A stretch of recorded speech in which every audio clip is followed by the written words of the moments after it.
The Innkeeper by Life Sketcher. Chapter 681 Velasco. Lex once again reiterated his whole experience, by now having mentally decided that his conjecture was most likely accurate.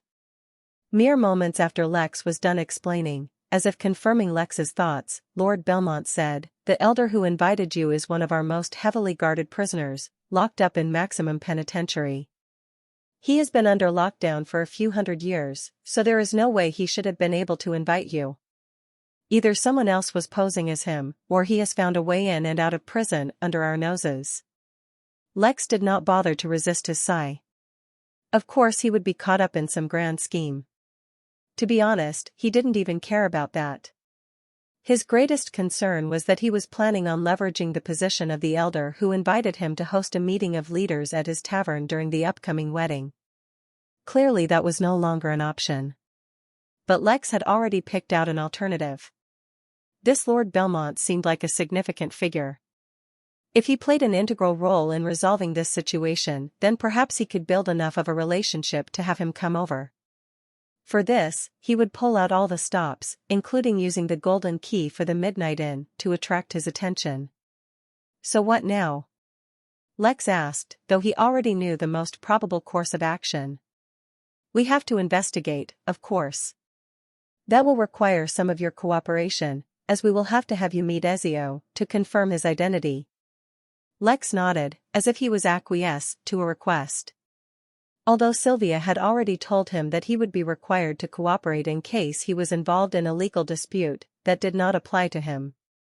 If he wanted to leave, who could really stop him? He merely needed to think about it to begin the teleportation process to the inn. Lord Belmont, Lex addressed the man, deciding to keep using his title for now. Although the situation has changed now that I know Ezio is a criminal, the reason I came to the Crystal Nation is regarding a matter imperative to the situation of the entire realm. I was hoping that after sharing certain important information with him, he could help me contact someone with a higher authority. Lord Belmont smiled, as if he heard a child say something cute. Although we need your help to identify if the person you met was Ezio, once that is done, you can have your conversation. Though he may be a criminal, he still has great influence over the nation. Your purpose may still be completed. If the matter is not a secret, I can also listen in. If it really is a matter that can influence the whole realm, then we shall do whatever is in our power to fix it. If the matter had not been so serious, Lex somehow doubted they would have really helped. After all, they had allowed war to wage across the entire realm without caring about the consequences. Or perhaps there were still some hidden secrets in this that he was not privy to. Either way, this was the best he could do for now. Since the matter was decided, Lord Belmont did not procrastinate. He sent back Sylvia and put his hand on Lex's shoulder, teleporting the duo to an entirely new place. During this single jump, Lex was exposed to the laws of space to a greater extent than ever before, giving him some insight in teleportation. Before he could spend any time reflecting on the experience, Belmont led him through a number of guarded rooms until they finally reached their destination.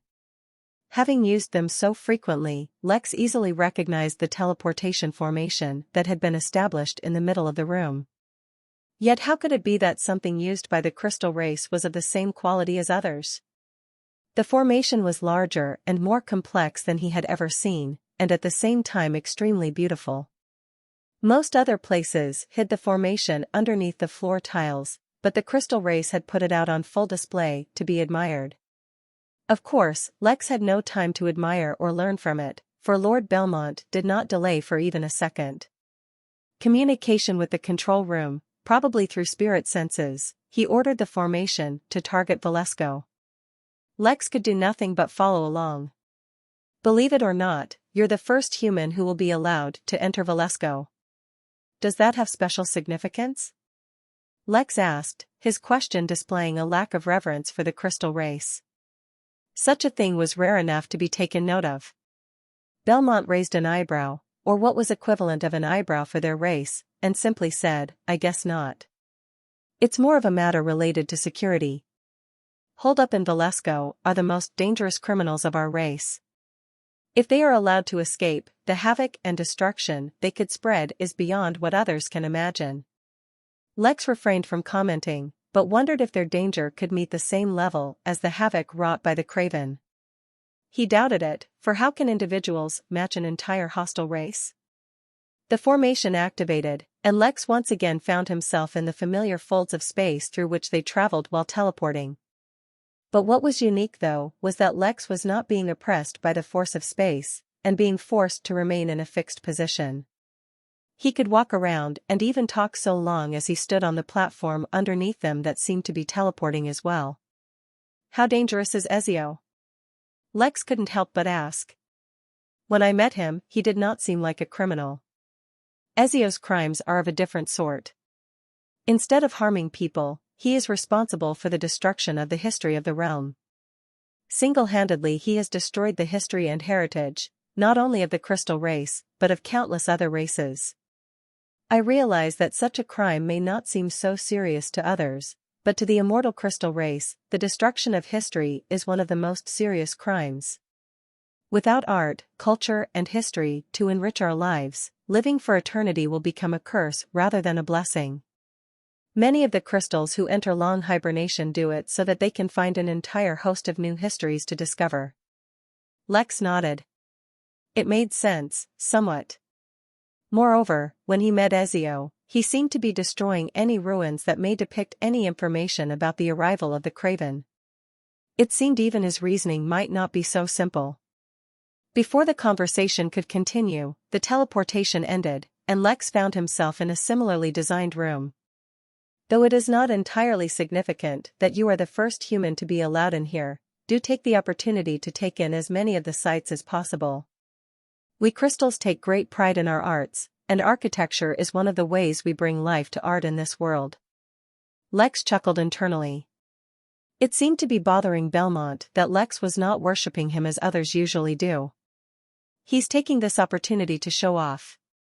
Following Belmont, Lex exited the building, curious as to what he would find. He was not expecting to be impressed, but the moment he stepped out, he had to admit that he was wrong. The teleportation building seemed to be built on a hill, so the view upon exiting encompassed the entirety of the Valesco complex. A massive, inverted pyramid that seemed to be descending into the ground rather than rising up came into view. The pyramid seemed to have countless levels as it neared the center, and each level was a massive open space filled with exquisite smaller structures that looked akin to chapels and theaters. The use of mosaics could be seen all around, accompanied by endless legends depicted in murals painted on the building walls. It was not just the view of Valesco that was impressive, but the aura it radiated as well. Through clever use of spirit stones as tiles and marble, a massive formation was hidden that elevated the building to seem like the palace of a deity, not a prison for dangerous criminals. Thousands of soldiers were patrolling each level, moving in synchronization that made the palace seem like it was alive, and the moving soldiers were the pulse of the place. The splendid use of colors, from subtle ones like beige and off-white, to vibrant colors like red and orange, brought another layer of life to the place, making it shine with remarkable splendor. He had to admit, even at the Midnight Inn, they had no buildings like this. That meant only one thing to Lex: he had to get himself a crystal race architect. Chapter 682 Prison Cell. Belmont did not say much, but a subtle smirk grew on his face as he watched mesmerization in Lex's eyes. Sure, his reaction was still tame and not nearly on the level he expected, but no one could deny the greatness of the crystal race. Indeed, Lex really could not come up with a single flaw in the exquisite structure. Despite all the ease the system afforded him in designing buildings, there was no replacement for meticulous and detailed planning. This was a step beyond anything he or even the planning division had designed. What's more, he was 100% sure that there were many details of this place that he was overlooking or simply unable to detect, for the fundamental purpose of this place was a prison, so how could there be no security measures? Sure, he saw the endless number of guards, but he was sure that the security measures were greater than just that. Sure, the majestic pressure the structure radiated was impressive, but he was sure that it had other more practical reasons as well. Instead of directly taking Lex and himself to their next destination, as Belmont had been doing previously, he decided to walk and allow Lex to take more of the structure in. Unfortunately, walking through the structure did not elicit any more reactions from Lex, as his expression had long since returned to normal. Sure, he was studying the structure, but his motive was to absorb ideas to implement at the end rather than to appreciate its beauty. The one thing he noticed only once he reached the structure was that the pattern made using spirit stones as tiles was identical to one of the characters he had studied for arrays.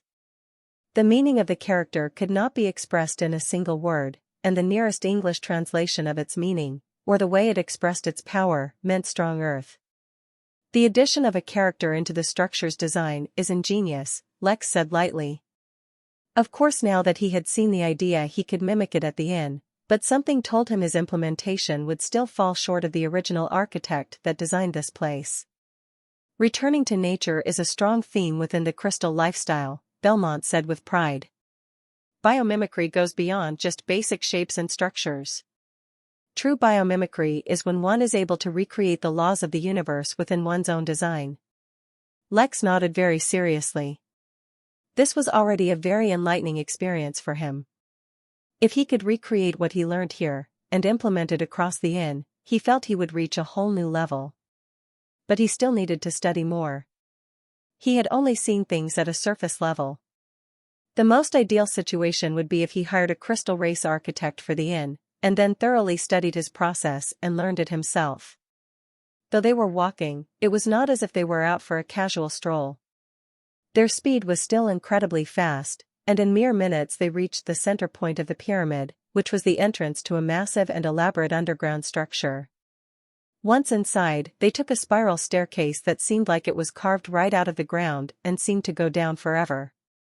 Since there were walls on both sides, there was no way of seeing how far deep the staircase went, but every so often they would encounter a door to a certain floor. Even with their impressive speed, they had to descend for at least 20 minutes before they reached not the bottom but the door they had to use. If Lex had to guess, he would say they were around 60 miles, 100 kilometers, deep underground, which was an inconceivable concept to him. Across the various floors, he felt differing auras, meaning that different restrictions were applied to each floor. Although he did not know what the effects of those auras were, his instincts told him plainly that if he were to get trapped here, there would be no chance of escape. Teleporting to the inn would be his only option. Suddenly, it occurred to Lex that there was probably some kind of formation deployed here to prevent teleportation as well. That was probably the first and most important part of a prison holding cultivators. But since he could still feel his connection to the inn, he was sure he could still teleport out. At most, his teleportation would be delayed, like it had been on Earth when the AI locked space somehow.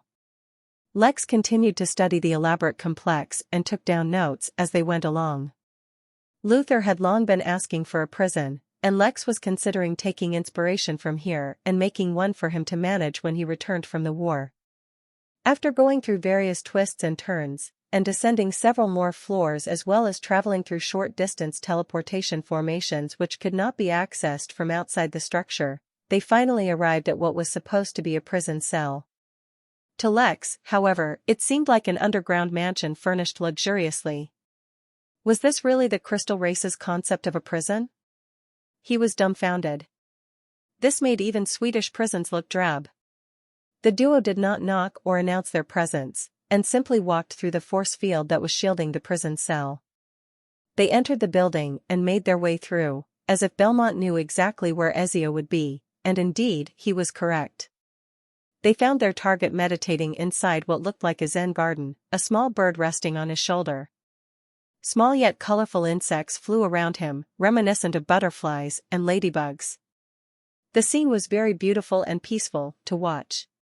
Lex decided that in the prison that he made, he might not add this feature. Or maybe he would. Who knows what kind of requirements he might have in the future. Lex studied Ezio and tried to determine if he was the same crystal elder he saw. As far as appearances went, he looked more or less the same, but Lex had very limited experience with crystals, so he was not sure if that was enough to identify him. When I gave you the letter, I expected it would be at least a century or two before you arrived, Ezio suddenly said, opening his eyes and focusing on Lex. As soon as Lex felt Ezio's gaze on him, he was sure of one thing: this was actually not the same crystal he saw earlier. Although back then Lex was comparatively much weaker than he was now, he still had a very good idea of the power level and aura of the crystal he met. The Ezio in front of him was countless times more powerful. But then Lex frowned. Despite the power difference, he could not explain why he knew Lex. Unsure of the correct answer, Lex could only share his findings with Belmont and leave it up to him to judge. This crystal is a lot stronger than the one I met in the minor realm. They cannot be the same.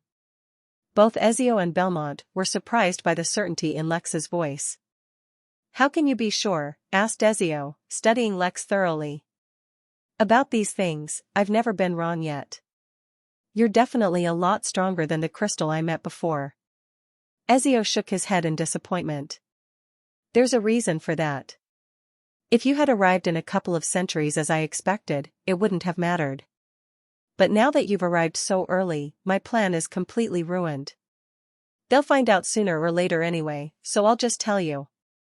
The person you met earlier was still me, but that was just a clone of me that I've left in the outside world. That's why I appear more powerful in person. Both Lex and Belmont were startled.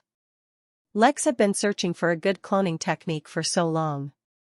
If he was able to discover one now, then Ezio really would be his lucky star. Not only had Lex received his thinking hat from him last time, but had learned incredible things just on the way to meet him. Should he hire him at the inn? Ezio, do you know what you've done? Belmont asked gravely, his body emitting a dangerous and furious aura. Your sentence will only be increased further if what you've said is proven true. You know we'll track the activities of your clone now that we know about it. How many more crimes will we uncover? Ezio shook his head, as if he was uninterested in conversing with Belmont. Instead, his attention remained on Lex. I told you to find me when you've discovered enough secrets, and for every secret you share with me, I'll share one with you. The fact that you've come so quickly must mean you've learned something important, or you wouldn't be confident enough to find me. So, tell me what you've learned. Chapter 683 Flaws. Lex really wanted to get into this, but he did not want to start the conversation while Belmont was still distracted. After all, as things stood now, Belmont was a more reliable person to get what he wanted.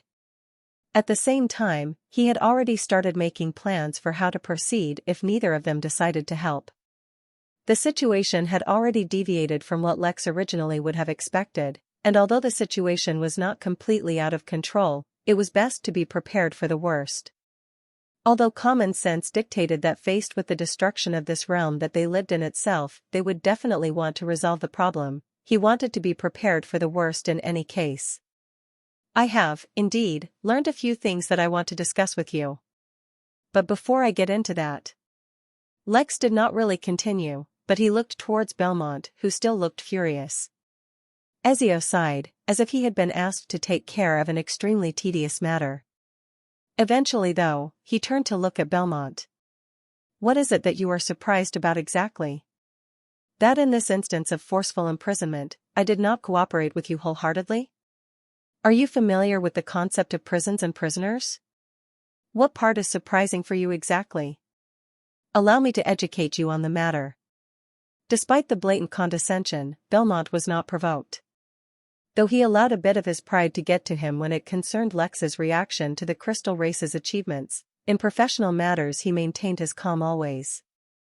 The only thing I am curious about is how you managed to hide the existence of the clone. Our methods are supposed to be thorough, so before anyone is admitted we test for clones among other things. If there is a loophole, then the security of the entire place will be compromised. Ezio shook his head as if disappointed. Young man, the moment you think you know everything or are prepared for everything, you enter the territory of arrogance. To keep this place secure, you must preclude endless threats and possibilities, but I only need to come up with a single weakness or flaw to penetrate this place's security. Do not be pedantic, old man, Belmont said, his earlier grace of a lord all gone. If you do not wish to say that is fine. We can still find out on our own now that we know there is an issue. When did I say that I wouldn't tell you? When I was imprisoned, I was tested for any soul-connected devices or techniques outside my body, and the test came back negative. That was simply because the clone was in the gestation period. The connection with my main soul had not been formed yet, but within the clone I had left a small piece of my soul as well, which was absorbed. Thus, as a result, at the time of my capture, there was no response to your tests. But you have been under lockdown. There is no way your clone should have been able to connect to your soul. It was not needed. Since the clone already absorbed a part of my soul, it already became destined to become an extension of me the moment it was born. It's just that during your testing, it had not been born and so was not picked up. Belmont did not immediately reply, for he could not confirm the authenticity of his claim. According to his own understanding, such a thing still should not have been able to circumvent their investigations. After all, the Lesko was not a project undertaken by the young and inexperienced crystals. Some of the crystals involved in establishing it were even older and stronger than Ezio, and so should have enough experience to account for such things. Still, since Ezio had given his explanation, he would be sure to report it. They would, of course, still go through with their own investigations. But none of that was actually Belmont's domain. After all, his responsibility was the border. The only reason he had conducted the investigation himself was because he felt if he went through the proper protocol things would have taken much longer, and this was not a matter on which they could afford to lose time. As if Ezio had read his mind, he smiled and turned to Lex. Now then, shall we discuss? I am quite eager to see what you have learned.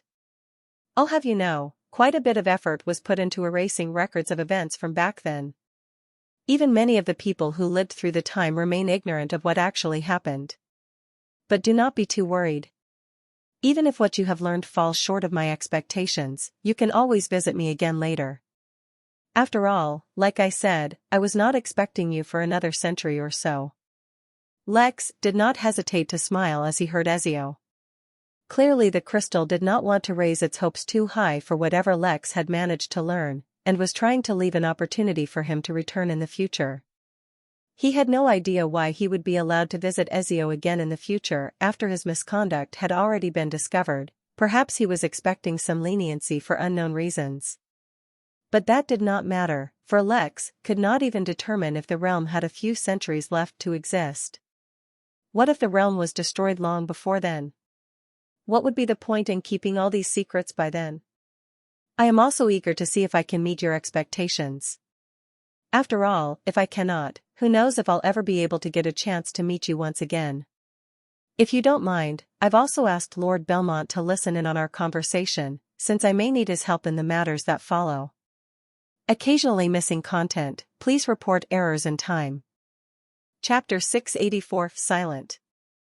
Lex had purposefully been cryptic in his wording to attract the two crystals' attention, yet he did not explain what he meant immediately. Nor did he wait for Ezio to respond, for in the given situation Belmont was of more use to him than Ezio.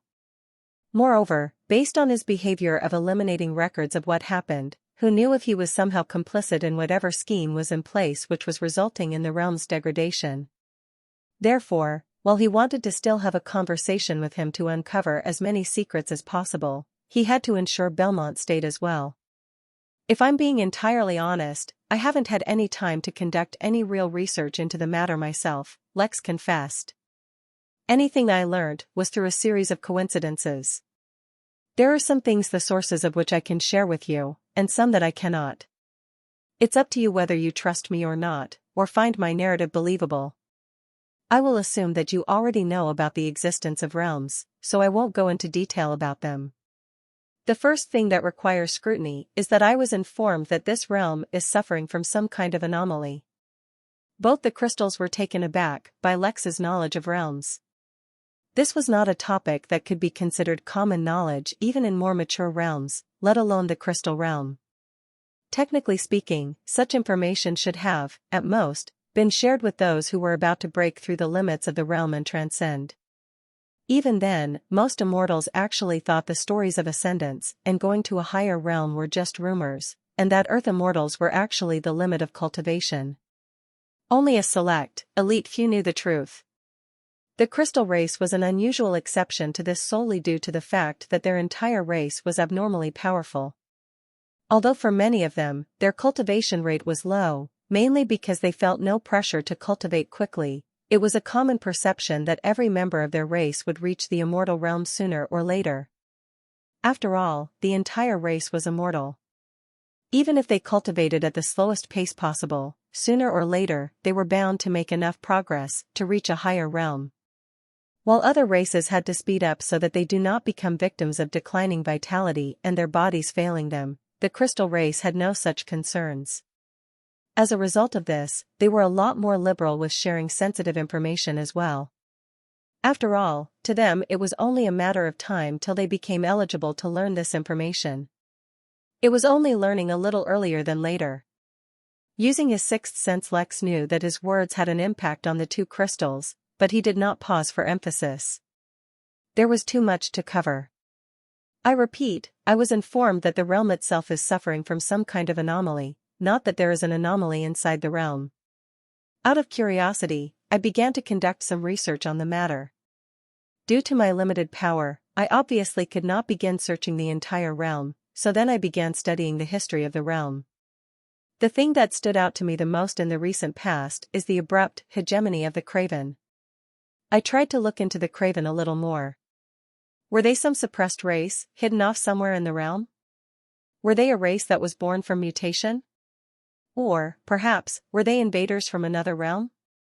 Lex paused for a moment, to allow the two crystals to absorb what he was saying.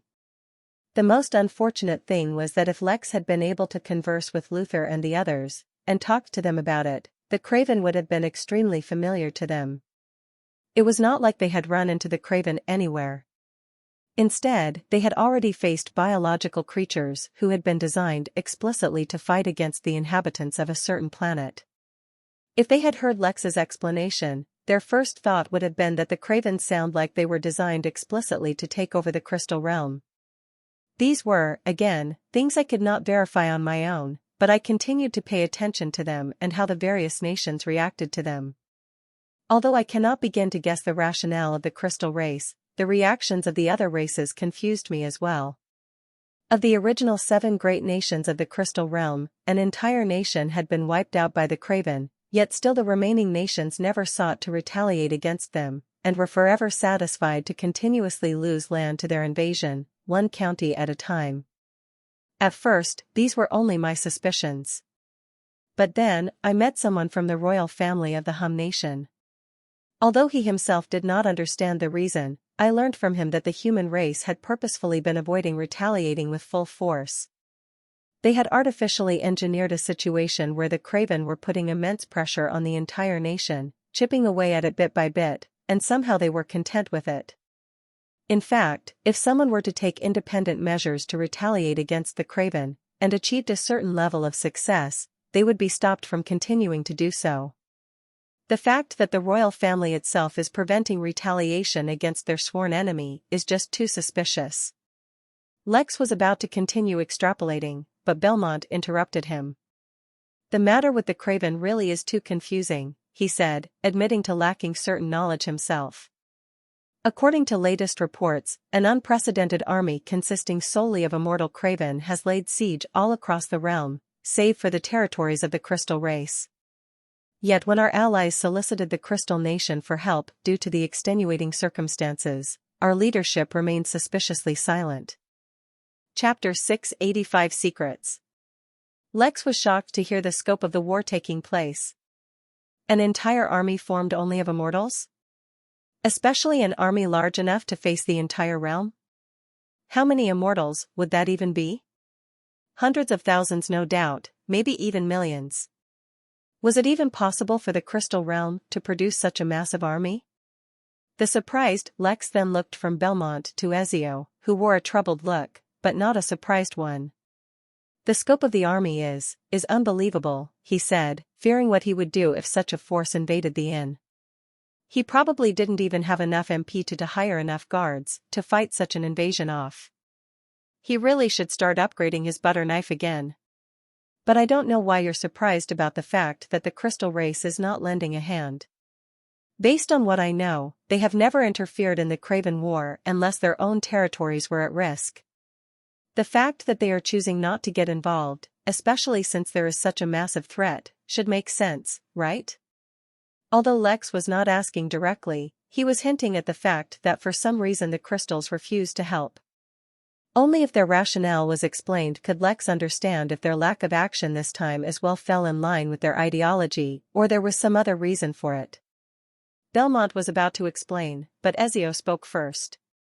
Well, you have not discovered any exemplary secrets, but a thorough investigation and your deductive reasoning are good, so I will reward you with similar information.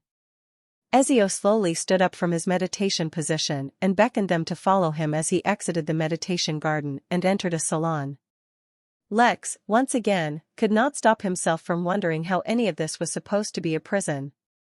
As if to emphasize his point, an automated bot appeared, carrying a tray full of snacks and delicacies, which Ezio offered the duo. Lex could not help but wonder if the bot qualified as an AI. He tried some of the snacks as Ezio began his story. Back when the Craven invasion began at first, no one took them too seriously. After all, such minor wars happened all the time.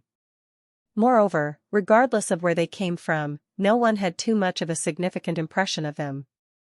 The Poliids have their own strengths and weaknesses, but no one could say that they were a weak race. That is why their complete defeat was a huge surprise. At this point, Ezio paused, as if he were a professor, allowing time for his students to absorb the information he was providing. Sure, Belmont knew more than Lex about these matters due to his position, but he definitely did not know as much as Ezio, so he tolerated the situation and listened silently. The Craven, either unsatisfied with their fortunes or filled with ambition, continued to wage war. The Crystal Race, too, faced their probing attacks. Of course, we thoroughly let them know not to mess with us, so they never tried again, but no other race was able to make such a stand. Thus, with the passage of time, all the other races became victims to the Craven's war efforts. The other races often looked to the Crystal Race for help, and asked them for help, or to even eradicate the Craven. But for the Crystal Race, the question remained, why should we intervene to begin with? We had a good relationship with some of the other races, sure. But the races themselves have long since forgotten that once they too carved out a place for themselves through blood and fire, replacing others who were there before them. Back then, if we did not help their predecessors against them, why should we help anyone against the Craven? Suddenly, it dawned on Lex that he had not thought of things from such a point of view. He had been influenced by the knowledge that there were 7 dominant races in the Crystal Realm, but that did not necessarily mean that it was always as such. In the beginning, to expand their lands and gather more resources, surely each race would have had to fight and conquer territory. In fact, the 7 races may not have even become dominant at the same time. One may have come to power before the rest, and witnessed history unfold as 7 races became dominant over the realm. In this case, it need not be guessed that it was the Crystal Race who was the oldest, and this had witnessed the rise of all the subsequent races. Thus, from the point of view of the leader of the Crystal Race, the activities of the Craven might just seem like that of one race replacing another. But wait. Although Lex's train of thoughts had been led in this direction by Ezio's explanation, a sign of anyone with basic extrapolation skills, he was not someone who would be blindly influenced by others. Though it seemed reasonable when Ezio said it, he could quickly and easily pick out the flaw in this. Although the Craven could be like the other races, carving out a space for themselves, they were also fundamentally different. The other races built up their civilizations, and grew alongside nature even if some were more wasteful than others. They farmed, tended the land and incorporated various beasts and races into their way of life. But the Craven were not as such. He had flashbacks to the strangely desolate area in the Minor Realm near the Craven. Wherever they went, they would mindlessly kill and destroy all living things. Their spread was directly harming nature, and they had purposefully made themselves out to be as enemies of all sentient beings. Such a distinct contrast should have still elicited a sense of disgust in the Crystal Race.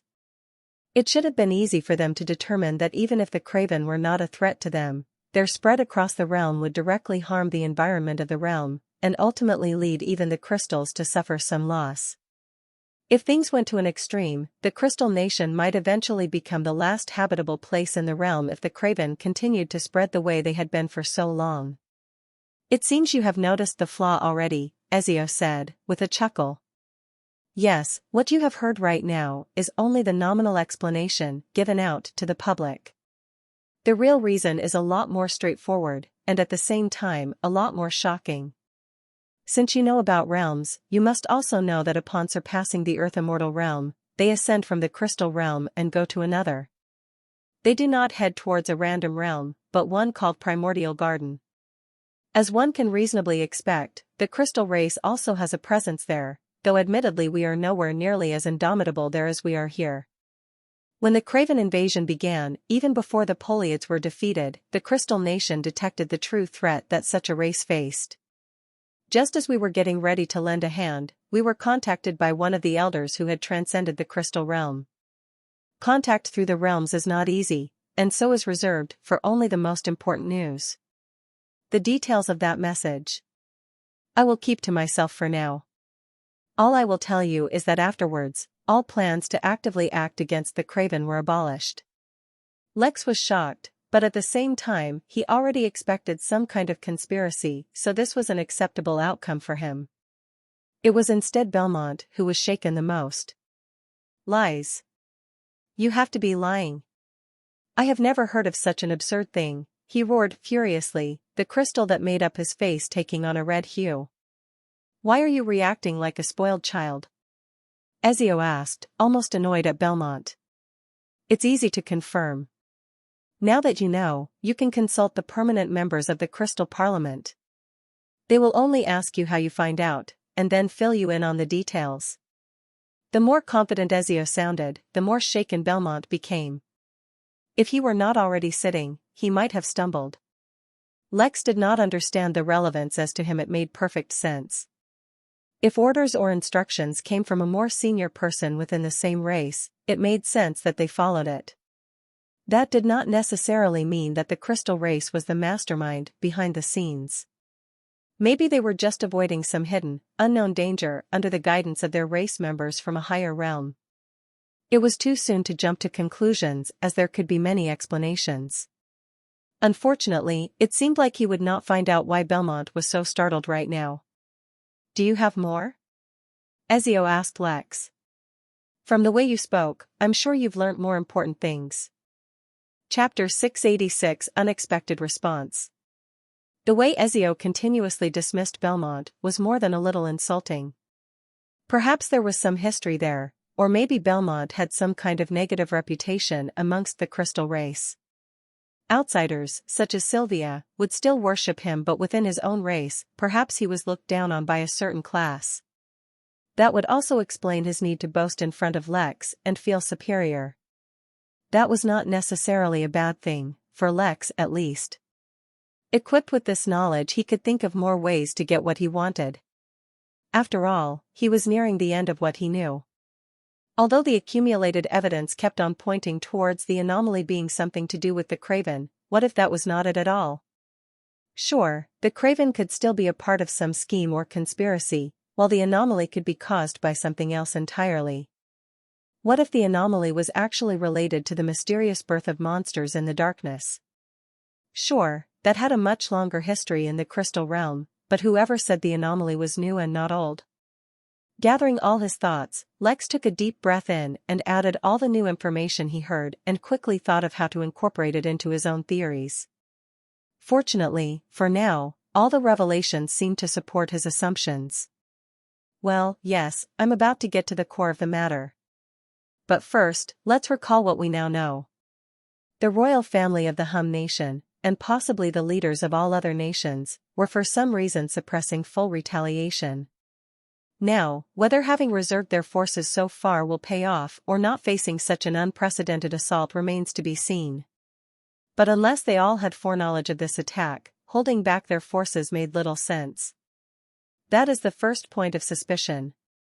Then the fact that not only do crystals from this so-called primordial garden know of the Craven and their invasion, They even felt it necessary to send instructions down not to interfere, and it makes me think that the Craven invasion is not entirely normal.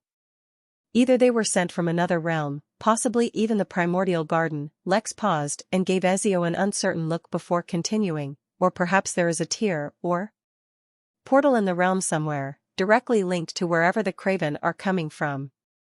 Rather than believing that the Craven were just sent once, I am more inclined to believe there is a breach, or perhaps permanent link through which the Craven continuously come from. The appearance of an army consisting of hundreds of thousands, or perhaps millions of immortals would also make sense then, because I find it hard to believe that they were able to nurture so many immortals in just a few hundred years. Moreover, if they had such a massive army from the get-go, then based on their nature they would not have kept it in reserve. But, most importantly, the presence of a tear of some sort in the fabric of the realm itself would explain my most recent discovery, which led me to come to you so quickly. Lex did not bother pausing for suspense, though he knew it might have been a good tactic. In this situation where too much was unknown and Lex was not aware of how much information the duo actually had, he could not accurately gauge how to build the necessary environment for suspense.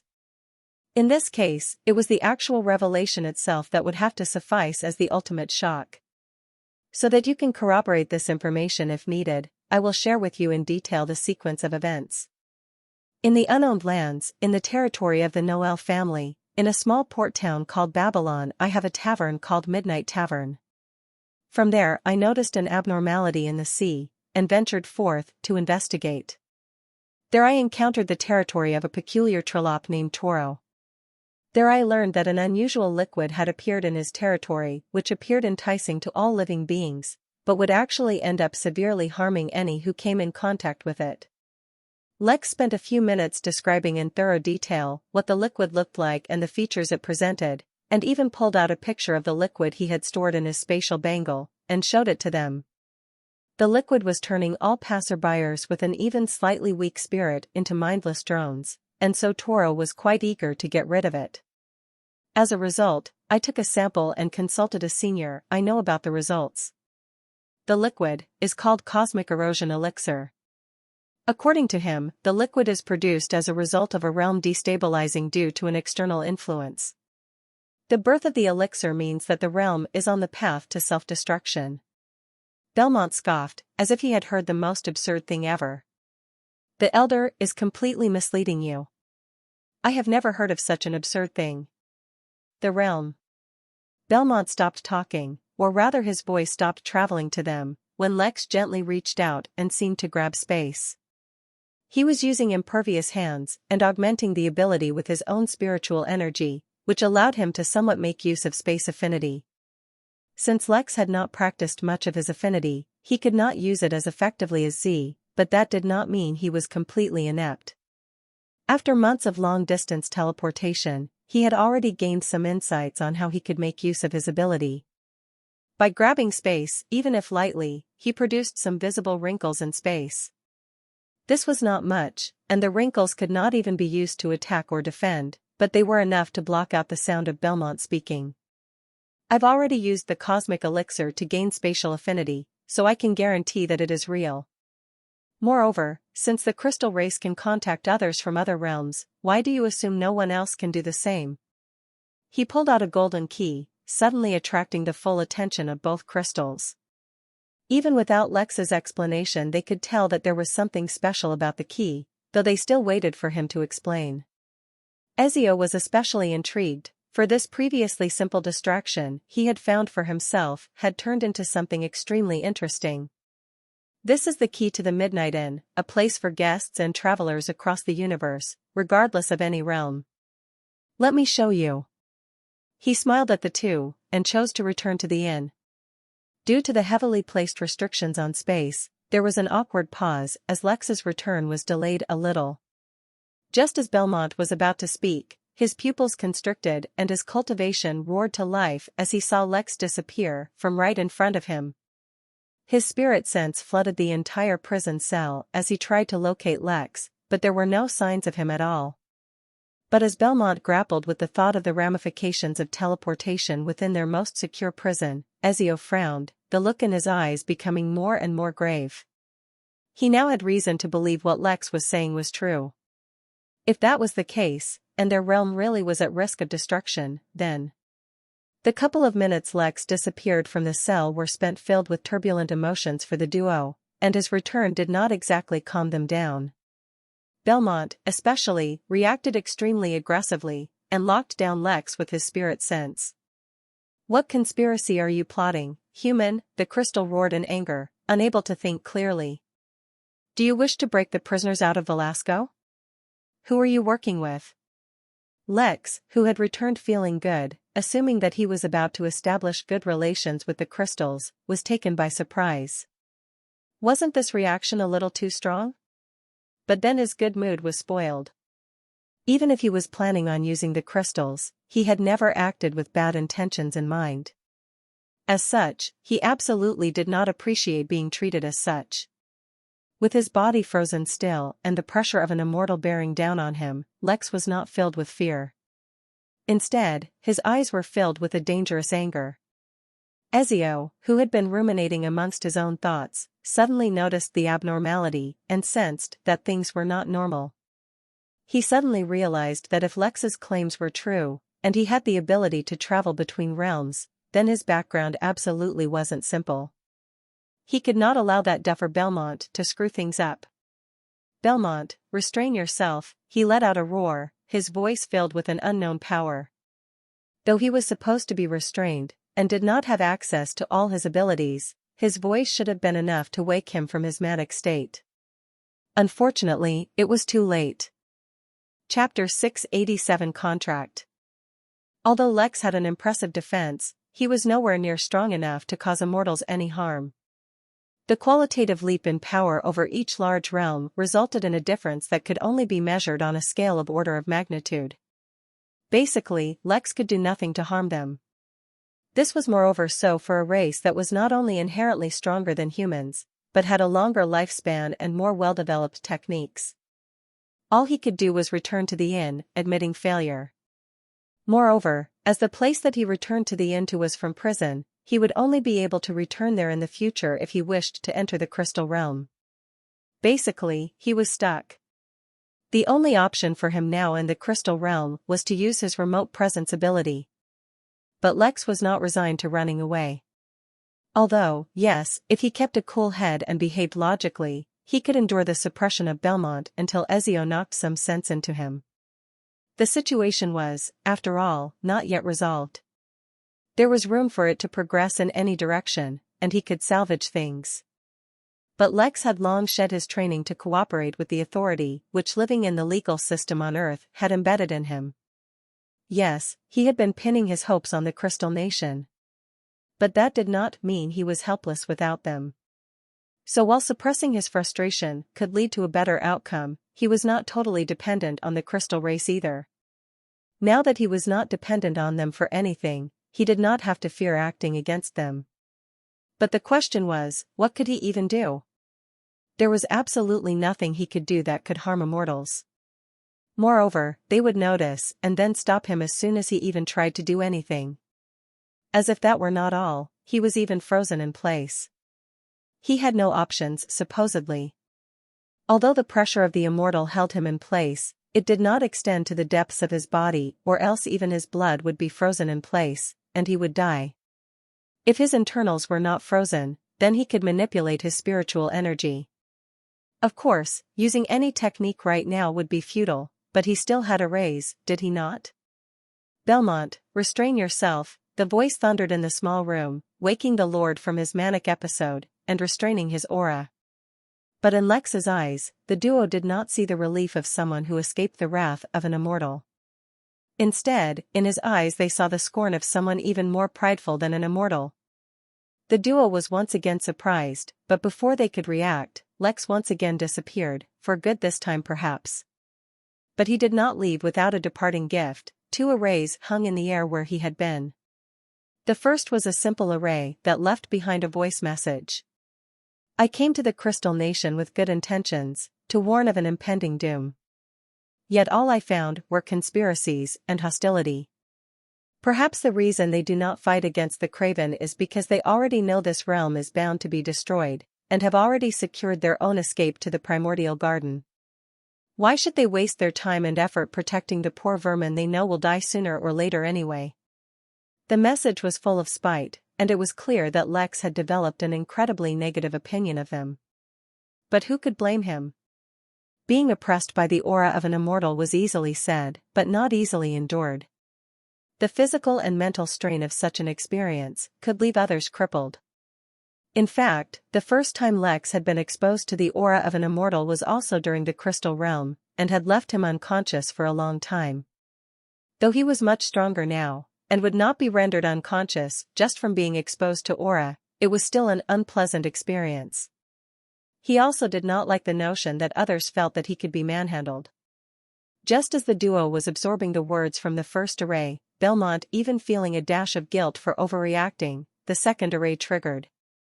As it happened, the array was built around the character he saw up on the surface, with the intention of causing resonance with that character. Since that character was drawn into the structure, it would not be used up like in an array. Instead, it would continue to express the effects that character was associated with as a representation of the universal laws. By creating a simple enough array, which resonated by that permanent and empowered character, Lex ended up creating an array with a much greater power than one would have expected. The mansion around the two immortals morphed a little, as if the very stones making it up had undergone a change. While internally the mansion looked more or less the same, only one real change occurred. All exits from the mansion, and thus the cell, had been blocked off and moreover, reinforced by stones and rocks. Moreover, they were not so easily removed either. As far as Lex was concerned, this was far from the retaliation he would have wanted. But, given his power, he would have to be content with a forced detention. Ezio grimaced and looked at Belmont, who looked both awkward and angry. For centuries I have been lobbying against the establishment of positions based on nepotism, Ezio said, frustration and irritation evident in his voice. Such a great accomplishment you have made, Belmont, making any enemy out of someone capable of traveling realms. Let alone the loss we will now suffer being deprived of the possibility of easy traversal between realms. Can you imagine what kind of backing he must have? Can you tolerate an enemy able to facilitate inter-realm traversal? Worst of all, what if his claims are true? What if our realm is on the path to destruction? Shut up! Belmont could not help but roar, his embarrassment coloring his face red. I will not hear lectures from a criminal. Ezio scoffed. I could receive a pardon whenever I wish, child. You know nothing of the world and its way. Just wish that things are not irredeemable, or else you may be the one coming here in place of me. Not paying him any mind, Ezio left to try to exit his mansion. He needed to contact some crystal on the outside and assess the situation. Behind him, though, Belmont began to worry about the repercussions to his reputation if word got out. As mind conjured up greater and greater threats to his future, his eyes once again were filled with mania. No one must know. He locked onto Ezio's back and attacked. NO-VELB/-1/N. In a room sat a priest, his robe worn and heavily damaged. His once tough and buff body was now also battered and bruised. His beak, once his pride and joy, had now lost a lot of its color. Like the deity he used to worship, the priest had the head of an eagle and the body of a human. But as the religion worshipping RA was eradicated from the origin realm, so were almost all its followers. Even this priest had only survived due to special circumstances. Opposite to him sat a truly revolting slug creature from a race known as Gelati. A few other creatures sat in the room with them, as well as a devil. They were all waiting patiently for news. Some time later, a portal opened and the succubus Karen walked through. Ladies and gentlemen, slugs and bugs, beasts and monsters, the moment we have all been waiting for has finally arrived. The location of the Midnight and workers have been verified, and a plan has been put into motion. Soon, you too can try to get your hands on one of them. All you need to do is sign this confidentiality contract, witnessed by an elder devil, and we will be ready to go. Whatever your reasons are, so long you deliver on our agreement, we will not care at all.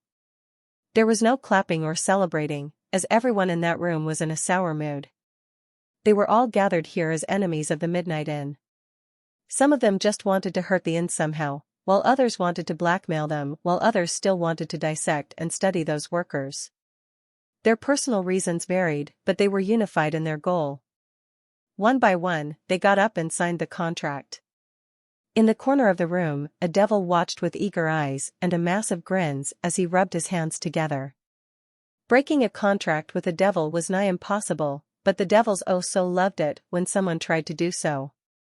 Even now, this devil was hoping that some of them would change their mind midway. Chapter 688 Invitation. Inside Valesco, the moment certain changes took place inside Ezio's prison cell, the guards noticed. The entire prison entered lockdown and a number of guards approached the prison and tried to enter it, but found to their amazement that they could not. The stones and rocks in the surrounding area had morphed so that all entrances and windows had been blocked. But being blocked was not the main issue. The issue was that the entire prison cell had somehow become an impenetrable box, able to withstand a bombardment of powerful attacks. Still, the crystal race could not be underestimated. Based on their judgment of the toughness of the cell, it would take them exactly 12 seconds to break it and enter. They could only hope that nothing ridiculous happened within those dozen seconds, as the sounds of a fierce fight could be heard inside. Lex, who reappeared at the inn, was still in a foul mood. But he was not a child, and he was not immature, so he could not let his mood continue to influence him. Instead of checking up on the inn, as he usually did, Lex entered his own meditation room and began to meditate. He calmed his mind and allowed himself to relax, keeping himself from reflecting on recent events. After a short 20-minute interval, seeing as how the environment was just right, he decided to spend some time cultivating. Since he had entered the Golden Core realm, he realized that his cultivation speed, despite the excellent environment, was quite low. This was not only because it was harder to grow in the Golden Core realm, but also because he barely ever cultivated. He got away with cultivating now and then during the Foundation realm, but in the Golden Core realm, that did not seem to be the case. Several hours later, when he finished cultivating, he slowly exhaled and allowed himself to completely relax. Now that he was certain that he had completely calmed down, he finally allowed himself to reflect on what had just happened. To a degree, he considered this his own failure as well, not because he could have stayed back and salvaged the situation, but because he should have never even allowed the situation to deteriorate as such. He had great pride in manipulating people and controlling events subtly, but this time he had allowed the situation to get out of hand. That failure had made his subsequent task more difficult, albeit he still had not given up on it. It had been a while since he tasted such failure. When he had just begun his journey in the cultivation world, he seemed to be constantly making stupid mistakes, but with time and experience he became better. He faced numerous tricky situations, and always came out the winner. Now, after a long time, he came out as a loser once again. Instead of cribbing or complaining about it, it was better if he learnt from it. For example, there had been subtle signs of Belmont's character from as early as he met him, yet Lex had become so used to dealing with capable and intellectual people that he overlooked all his faults. Moreover, he had been so determined that once he met the elder from the crystal race, Ezio, that his problems would be solved that when he finally encountered this situation, his anticipation had put him in a psychologically inferior position. Although it was not obvious based on Lex's behavior, the fact that he felt like he could not have manipulated them was a sign of such a mentality. Of course, it was always easier to pick out mistakes and problems in hindsight, so Lex was not too hard on himself. Once he was done contemplating on how he could have done better, he began planning out what he could do now. He still had not learnt the secret of the crystal realm, and he needed to use some way of gathering as many dignitaries at the wedding to raise the quest performance value. What resources did he have available? How could he entice people to visit? How could he take advantage of the current situation in the crystal realm to his benefit? Gathering people at the inn would have been easier, but that did not in any way benefit his quest. He had not yet moved from his meditation position as all these thoughts crossed his mind, and he did not intend to relocate either until he was done. Nor did he plan to use his state of flow to help him with his planning. Almost instinctively, without even thinking about it, Lex felt like this would be the best way for him to recover from his setback. Soon, an outline of a plan formed in his mind. Some parts were still not certain, and would depend on how things played out in the real world. Now that he had a plan, a smile returned to his lips. The greatest mistake he made, in his estimate, was relying on the crystal race to fix all his problems. Since when had he needed others' help? In fact, others should come to him in search of aid. He teleported to the innkeeper's office, and grabbed the innkeeper's pen, dipped it in the inkwell. He lamented for a moment that there was no innkeeper's memo card or innkeeper's notepad upon which he could write for even further enhanced effect, but he would make do without it. A square, white paper was summoned in front of him, and he finally put pen to paper. Although Lex had not specifically practiced calligraphy, he had enough control and sufficient imagination to allow him to write beautiful characters on the page. As for the language he wrote in, it did not matter at all, so even the characters he wrote were completely made up. No matter what he wrote, even if it was a scribble, so long as he used the ink from the inkwell, anyone who gazed upon his writing would perfectly understand exactly what he meant to convey. Moreover, since he was writing with the innkeeper's pen, his writing also benefited from the fact that the words were imbued with the aura of the innkeeper. Of course, since he did not intend to sign his name as the innkeeper, his identity would remain unknown to the reader. Once he was done writing, he put the card aside and began writing on another one, resulting in 2 identical cards. But he was not done, and continued to create a few more cards. Once he was done, he smiled mischievously as he read the contents of his cards. You are cordially invited to the wedding of Pvardy Noel and Jasmine Phillips to celebrate their union. As their houses unite in matrimony, so too should the nations unite to discuss the darkness that ripples through the lands. Although the Crystal Nation has forsaken action, and tacitly allowed the growing conspiracy, no other can afford to. Besides those words, there was only the venue, which was the Midnight Tavern, and the time of the wedding. If the address was explained in too much detail, it would take away from the mystique of the invitation, so he left it up to the recipients to conduct their own investigation on where the tavern was. He was confident that they would manage. These words seemed simple, and perhaps even underwhelming as the prologue of his plan, but that is only when one failed to consider the immensity of the aura radiating from those words. For a realm that was limited to Earth immortals, the full dignity and immensity of the innkeeper's aura was not something they had ever witnessed or could even conceive. This was an aura that even Dao Lords did not belittle and allowed them to assume the innkeeper should be of rank with them. So how then could a measly Earth immortal compare, NOVE, When seen from that lens, this entire invitation took an entirely new meaning. Although Lex had not said outright what the invitation was for, anyone would be able to conclude that the only darkness rippling through the lands at the moment was the Craven. Moreover, there was even a jab at the inaction of the crystal race in the letter, as well as the insinuation that they were somehow involved in some conspiracy. Even if the recipients actually knew the truth behind the Craven and the crystal race turned out not to be involved, just the fact that these words had been written by someone of such immense aura, they would begin to doubt if what they knew was the truth to begin with. Truthfully, Lex was not so petty that he would malign the whole race just because one member earned his ire. No, he would first create that misunderstanding, and then later pin the entire blame on Belmont. He would pretend as if his entire purpose in going to the Crystal Realm was to personally deliver one of these letters to them. As for the consequences of his actions, well, who asked Belmont to mess with him? Sure, Lex wasn't so petty, but he was still a little petty. He wouldn't ignore being bullied due to a higher cultivation realm. Chapter 689, The Seventh Race. With a number of letters now in hand, the next step was to deliver them. That part, unfortunately, was easier said than done. He no longer had months to travel, as the wedding would take place in less than 2 months. He would need to recruit some aid, but at the same time finding people with the necessary connections to deliver the letters to the heads of the various nations was not easy. Frankly speaking, he barely had a way to deliver the letter to King Cornelius. Although, admittedly, he was looking forward to seeing the king's reaction when he found Lex at the inn. He had sent his son looking for him, but now Lex was openly inviting the king to his own tavern, and with some kind of mysterious and unknown backing. It would be a good show. He could ask the Phillips family to have the letters delivered.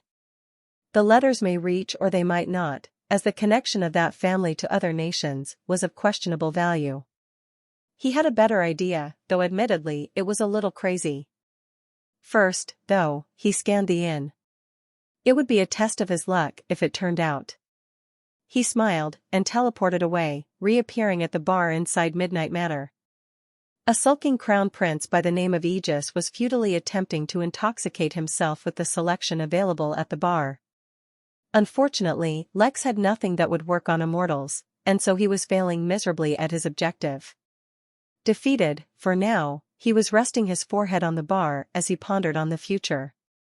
"I take it you've had a bad weekend," Lex said extremely casually as he sat beside him. "Bad weekend? That's one way of putting it," he replied without lifting his head from where it rested on the bar. "I had to run with my tail tucked between my cheeks. I ran into an army made entirely of immortals. Even I'm not stupid enough to think I could take that on. I've been hiding here ever since." "Yeah, I can see how that would bring the mood down," Lex said as he ordered himself a pina colada. Why was that drink just so good, a part of him wondered, though mostly he was still just focused on Aegis. "It's unfortunate, then, that I have some more bad news for you." Aegis finally looked up, his eyes filled with fatigue. He had recently mustered up a lot of courage and determination as he had once again decided to face his undefeatable father. Turning over a new leaf was a lot of work, both literally and mentally. As a recently recovered alcoholic, he was not used to it and was having a tough time, so when he was faced with the tidal wave of immortal craven, his newfound resolution immediately crumbled. Given enough time, he would probably be all right. He only needed to recover mentally before he could once again take up the challenging task of uncovering his father's secrets regarding the craven with newfound vigor. After all, the craven just became a much bigger threat. Unfortunately for his natural development, Lex could not wait so long. Moreover, despite any rebellion he may have shown against his father, Lex now needed him to return to him, so an intervention was absolutely necessary. He put an invitation on the counter and slid it across the counter till it stopped in front of Aegis. A beautiful yet random scribble adorned the front, radiating a majestic aura, while at the same time translating to a single name, Cornelius. "The situation in the Crystal Realm is a lot more dire than just a massive craven invasion," Lex said, taking a sip from the frothy, bubbly drink he received. His visage did not match that of a person discussing potential Armageddon at all. "The Crystal Realm itself, the very fabric of its reality, is in jeopardy." Briefly, Lex explained his discovery of cosmic erosion elixir, and put the explanation of the elixir onto the powerful Innkeeper, the mysterious owner of the Midnight Inn, and thus the Midnight Tavern, as well. Aegis' eyes never left the letter, a feeling of unsurpassed foreboding filling him. If the realm itself was at risk, he had to put aside his grievances and ensure that his own father received this invitation. The upcoming meeting held unprecedented significance and could forever alter the history of the realm. Moreover, this was far more serious than any other conspiracy he could even conceive.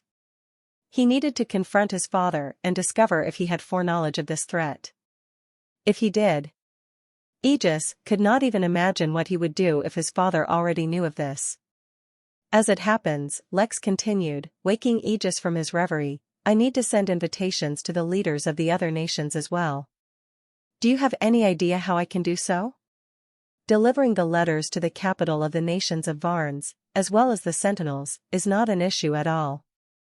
With our long history of cooperation with the Varns, and the frequent necessity for diplomatic missions to the Sentinels, we have teleportation formations already set that can reach their leadership. For the Crystal race it is not so easy, but there is a process through which we can go.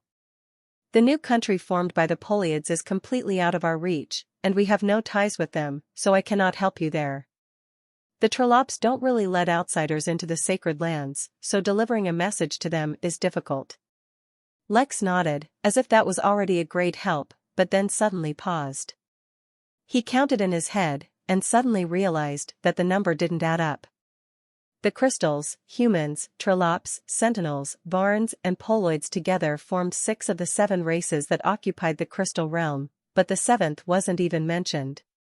Although Aegis did not know he did not need to deliver a letter to the crystals, he at least mentioned them. But he had completely ignored the 7th race, and not mentioned it at all. In fact, it was now occurring to him that he had never even heard mention of the 7th major race in the crystal realm. Not in the academy when he was learning the history and geography of the realm, nor anywhere else had there ever been mention of a 7th race, except in mention of the fact that there were 7 main races. Suddenly, all of Lex's attention was focused on this issue. Why had he never noticed this small oversight before? This was abnormal. For the crystal race, the Trollops and Poloids, I'll think of another way. You know, it occurs to me that you did not mention the 7th race, nor have I ever heard mention of them N-O/V/E-L-B1N. Lex focused all his attention on Aegis, completely mentally prepared for some unexpected revelation. Could this unknown 7th race be behind the anomaly at the crystal realm? Could there be some secret behind this matter? Was this unknown race perhaps so enigmatic that people would subconsciously ignore them unless there was a matter that specifically concerned them? Aegis, who was up until now struggling to deal with shock, gave Lex a peculiar look as if he had heard a most unexpected question. Wasn't this common knowledge? Unfortunately, for Lex, who was not a native of the crystal realm, it was not common knowledge. The 7th main race of the crystal realm doesn't really have a nation. That's because that race consists of soul and frio birds. The entire crystal realm is their territory. There is nowhere they are not welcome, and nowhere they cannot accept the worship of all living things. Lex's extremely serious look morphed just a bit as he suppressed his lips from twitching, but ultimately failed. Do they have some kind of leader, or do they just live freely? There is a primogenitor soul bird, and a primogenitor frio bird, so I suppose they could be called leaders. They live in the territory of the crystal race. But I've never really heard of the soul birds acting in unison as a race before. The largest their groups go to is a single flock. In fact, even when their flocks began to grow too big, they split and formed 2 smaller ones. Lex nodded. He would skip the invitation for the birds as well then, since he had no way of reaching the crystal race territory. He put down 2 more invitations on the counter, and requested Aegis deliver them to the sentinels and Varn capitals to their respective leaders. As for the rest, Lex sighed, and turned his attention to Zagan, the latest in worker who had yet to perform a single task. The moment he had arrived at the inn, he underwent a breakthrough to a higher realm, and had since then been in retreat. It was time for him to contribute a little. Chapter 690 Work Ethic. A dozen seconds was an inconsequential amount of time for most mortals. Unless one was performing some excruciatingly difficult task, such as performing a plank or counting down the timer on a microwave for food when starving, it would pass without even giving enough time for significant thought. A good stretch early in the morning would easily surpass such a time limit, and there was certainly almost no task that required less time. Yet for immortals, 12 seconds was an eternity. With minds fast and powerful enough to work through countless scenarios and resolve an untold number of issues, each second was enough to determine life and death. It was ironic, really, considering that the greater their cultivation level became, the longer their fights took. So for 12 seconds, the guards who stood outside the sealed prison lived through 12 lifetimes as they waited for an opening. Meanwhile, sounds of a bitter struggle could be heard from within. More and more guards also trickled into the outer room, joining the queue of those ready to face any threat. Finally, when they were able to puncture a hole into the perimeter of the cell, dozens of spirit senses flooded in to investigate. The sight that awaited them was both extremely shocking, but also blatantly predictable. Ezio and Belmont were fighting. But, with all his powers and cultivation sealed, Ezio was not fighting so much as he was struggling to survive. His entire body was covered in cracks, both big and small, indicating the bitter beating he had just suffered. Yet he was not dead yet. The crystals that made up his body were stronger than Belmont expected, and even with such an overwhelming advantage, he was not able to kill him. Belmont, on the other hand, did not look so great either. He was not harmed, but the crystals that made up his body were all tinted with a deep, flowing red, hinting at his mania. As a crystal who had constantly faced scrutiny and had to live with judgment and condescension from his peers, he was extremely sensitive to any negative news relating to him being spread. Although not a shred of him believed Lex's claims, facing the possibility where it might be even 1% true and he had driven Lex away, he could not imagine the reproach he would face. But now, it was all for naught. Ezio had survived, and so he could not spin his own tale. Before he could consider anything even more drastic, the guards streamed in and suppressed him as well. Things were out of his hands now, and his mania finally subsided. All that remained was regret that he had not directly killed that stupid human the moment he saw him. Hatred flashed in his eyes. Ezio, on the other hand, looked quite happy and even content. Soon he would be treated, and then he could investigate the matter that they had been informed of by Lex. Moreover, he still needed to pay Lex back for sharing a secret. While he himself was stuck in prison, for now, his clone was not. Fortunately, Lex had already shared the location of his tavern. The clone would head there directly. While Aegis waited for the Craven army to pass so he could return to the Crystal Realm, Lex teleported away. In a distant corner of the insat Zagan, currently in a human form. He looked incredibly pale, almost as if he was sick, and had straight black hair. At a glance, he looked like a high school kid from Japan. But of course he was not. He was an immortal monster which had gained sufficient sentience, and a lazy loafer, besides. He had spent a ridiculously long time to pass the test, and since passing, he had only been cultivating. He had been no help at all. Though, to be fair, from Zagan's point of view, he was the pinnacle of haste. The monster had lived for millions of years, so its concept of time was very different. Any ordinary task it performed would be stretched over a few years at least. In contrast, it did not even take a single year to finish the test. Moreover, it was currently undergoing a tribulation. If it succeeded, then it would undergo a period of rapid growth during which time it could only cultivate. In his modest expectations, it would be another 6,000 or 7,000 years before his current cultivation cycle ended. It did not know much about the Midnight Inn, to be honest, but when it became a worker, it felt the bond created within its soul, linking it to the inn. To be able to do that, the owner of the inn definitely had to be much more powerful than it. In that case, he had probably lived much longer than Zagan, right? If that was the case, a few thousand years to get accustomed to its current level should be completely understandable. In fact, he would not be surprised if he was commended for his speedy resolution of his personal affairs to show up to work. As his first ever job, he was looking forward to seeing what it would entail. These were only some of the passing thoughts Zagan had while it underwent its latest tribulation. After the more commonly known tribulations, such as fire and lightning, ones it had already experienced before, it was now undergoing an entirely new form of tribulation. An entity presented itself to Zagan in his mind in the form of an ancient, extinct race known as Farum. The Farum, for crimes unknown, were excluded from the cycle of life and death, and were sentenced to the bidding of heaven or the universe until they can atone for their sins. In this case, that atonement was in the form of testing Zagan's mentality through a series of illusions it suffered in its mind. But as a monster that had lived for millions of years, this was perhaps the easiest tribulation it had ever faced. It was others, with far less life experience than it, who would really struggle with this tribulation.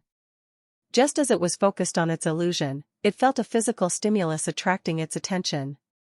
Was this also a part of the tribulation? He felt the stimulus again, and opened its eyes to find a human standing in front of it, poking him.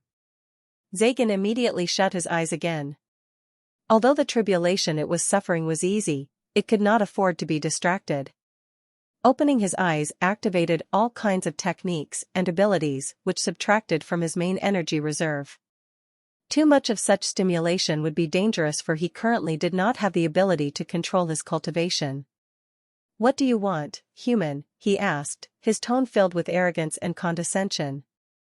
Excluding Alyssa, who had treated his wounds continuously, Zagan still saw humans as inferior beings. It was too used to it, after living an entire lifetime of only seeing them cower and fear before they died. Unfortunately, Lex could not care less about his superiority complex. "You're from the Crystal Realm, right? You've lived there a long time? You probably have a lot of contacts and know a lot of secrets. I need your help. Now is not the time, human. Come back in 10,000 years, and I will consider sparing you for your transgression." Uncaring, Lex poked him in the face again. "Listen here, buddy, you've been freeloading off the inn from the moment you came. I don't really mind, since the innkeeper doesn't mind, but you better pay your dues. Are you going to help me, or should I have you sent back to the Crystal Realm? I'm sure absolutely no one will come and bother you once they find out you're undergoing a tribulation." Zagan panicked. What was going on? It had not even been a century yet, and people were complaining that he wasn't working? What kind of job was this? He should have at least a 100,000-year notice before he is required to do any task, so that he could rouse himself and adjust his mentality. This was employee suppression. This was slavery. This was animal cruelty. Wait. Did it count as an animal? Wait till I am done cultivating. It will only take a few years. It's now or never, buddy. You don't need to do much. Since you can talk, then just talk. I need to deliver a letter to the sacred lands of the Trilops and need to reach the Poloid's new country. I don't have a lot of time either, maybe a few days to a couple of weeks, maximum. I cannot be distracted, Zagan said in a weak, pleading voice. But little did he know, his boss had his work ethics trained in the capitalistic center of the world. Humanity? Workers' rights? Decent working hours? Such concepts were for hippies. Here, they got the job done. Chapter 691 Fishrider. Truth be told, Lex felt some pity for Zagan. Obviously he was in a precarious situation, and Lex was here bothering and distracting him. But at the same time, if instead of arguing and fighting back he had simply given the answers he required, he would be halfway done by now. Look, I understand you don't want interruptions. I also don't want to bother you, nor do I want to continuously bicker. Just give me the answers I want and I will leave you alone. Zagan did not immediately reply, and showed a disgruntled face. The farm-inducing illusions could sense his distraction, and so immediately increased the potency of the illusion. For a split second, Zagan almost genuinely believed that the illusion he was living was real. Cold sweat appeared on his brow, and this seemingly easy tribulation was made immeasurably more difficult, all with the addition of a simple, single human. Or perhaps, this was also a part of the tribulation. Of course. It suddenly made so much sense. He was a noble and dignified immortal, working for the mysterious and powerful Midnight Inn. How could his training be casually interrupted? How could some human just waltz up to him? Moreover, how could a weakling utterly ignore his impressive and dangerous aura while he underwent a tribulation? Little did he know, it was impossible for anyone to be harmed by passive aura inside the inn, for the system neutralized all such auras. It was one of the inn's original features, which is why Lex and so many others were able to tolerate the aura of Tao Lords without losing complete control. So this was a part of the tribulation too. More than an illusion tribulation, this should be called a heart tribulation, for only with simple tricks his heart and faith in the noble Midnight Inn was almost shaken. It all made so much sense. The human was poking his face again, though this time Zagan's heart was calm and serene, like a monk praying to Buddha, or an introvert in the safety of their blankets in their room. The knowledge and wisdom he had accumulated over millions of years was showing off now. Fret not, human. Since you are a co-worker, how could I leave unassisted? From what I recall, you need to move across vast amounts of space quickly. Oh yes, the Trollops Sacred Lands. As for the Poloid's new country, I have no idea where that is, but it is not a concern. I can easily resolve this issue for you. Since Zagan was convinced that everything that was happening was an illusion, he did not hesitate to give his best performance. After all, it wasn't like it would have any real ramifications. His eyes still closed, Zagan lifted his right hand and showed it to Lex. It was empty. Then, like a magician performing a trick, he swung his hand around, and in it, an oval-shaped, sharp, black scale appeared. This is my heart scale, meaning the scale that used to cover my heart. It fell out during my lightning tribulation, but a new one will grow once I complete my tribulation, so I don't really need it. You can use this scale as a token to prove your identity, and as a sign that you are acting at my behest. The scale should continue to contain my aura for at least another 10,000 years, so you only have that much time. But the scale alone will not help you.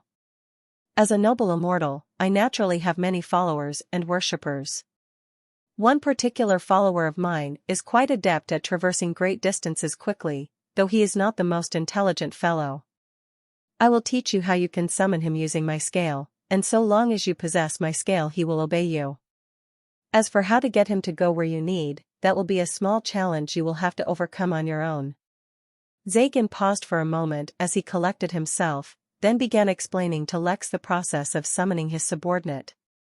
Surprisingly, the sequence of events played out in the exact direction Lex had hoped. Although he had no idea this was only because Zagan was under the impression that everything was an illusion, or he would have been extremely hesitant to hand over his heart scale. But as far as the monster was concerned, in truth, he really did have his heart scale, so he was not worried. Once Lex got everything he needed, as promised, he left Zagan alone to continue his tribulation. He hoped it would end soon, as such a powerful yet submissive worker would be very valuable to him. Novi.lb1n. The issue he had to face next was who he could have work at his behest in the Crystal Realm. If he had not sent away his most reliable workers to the inn, he would definitely pick one of them. As it was, he could only delegate this task to Rick, the handyman at the tavern. Rich was in charge of miscellaneous work at the inn, and could often be seen cleaning dishes, serving guests, making beds, dealing with laundry and anything and everything else that came up. The only job he had not done yet was actually barkeep, which made sense. Roan, the actual bartender of the tavern, was quite possessive of the job. Anyway, Rick was a simple, straightforward worker. He did not talk much, nor did he do much else outside of his assigned tasks. For this particular job, such a person would be best. The more they paid close attention to Lex's instructions, the better this job would go. The only regretful point about him was his almost non-existent cultivation. Not delaying the matter further, he used his remote presence ability and summoned a projection in the tavern. Summoning Rick to a private room, Lex began to carefully instruct him in his following tasks. Just to be sure, he even had Rick repeat his instructions to ensure he had everything memorized correctly. When the instruction was complete, Lex handed over the scale to Rick, and escorted him to the roof where they would begin to summon Zagan's subordinate. Considering Rick's lack of cultivation, he actually wasn't able to do this on his own, so Big Ben was temporarily recruited to aid in the process. Up on the roof, Big Ben channeled his spirit into the scale while using the spirit technique he had been handed over by his co-worker. The process was creepy to say the least, and was reminiscent of cult rituals. Fortunately, no blood sacrifices were required. Once he completed his job, Big Ben retreated from the roof, leaving only Rick and Lex's projection. The duo stood there in awkward silence as they waited. Lex tried to strike up a conversation with Rick, but even his charisma failed to elicit more than one-word replies, so they ultimately once again returned to silence. A few hours passed, and just as Lex was getting impatient, he sensed a change in space. There was a ripple in the air, as if air were water, and from the ripple emerged a large catfish. The fish, which seemed to swim through the air, focused all its attention on the scale, and then froze. It neither looked at the two of them, or tried to do anything else. It simply continued to stare at the scale as if it was its entire world. "Are you sure you can handle this?" Lex asked hesitantly as he looked at the simple-minded fish and straightforward Rick. "Yes," he replied, nodding, before he walked to the fish, before discovering it was too high. He lowered the scale to the ground, and the fish similarly descended, its eyes still locked on. Then, without warning, Rick jumped up to try and climb the fish. Unfortunate, as the scale also rose higher when Rick jumped, so too did the fish rise, resulting in an awkward failure. Completely unperturbed, as if he had not just done something silly, Rick paused for a moment to think. Eventually, he slowly grabbed onto one of the fish's whiskers and pulled it down. The fish complied. Finally he was able to climb aboard. So concerned was Lex that he did not even make any cowboy comparisons as Rick rode off into the sky on his catfish steed. His first destination would be to Toro, to whom he would show the invitation. That was because Toro was the closest Trilop around. Then, either accompanied or guided by Toro, they would head to the Trilop's sacred lands to deliver the letter to whichever Trilop was in charge.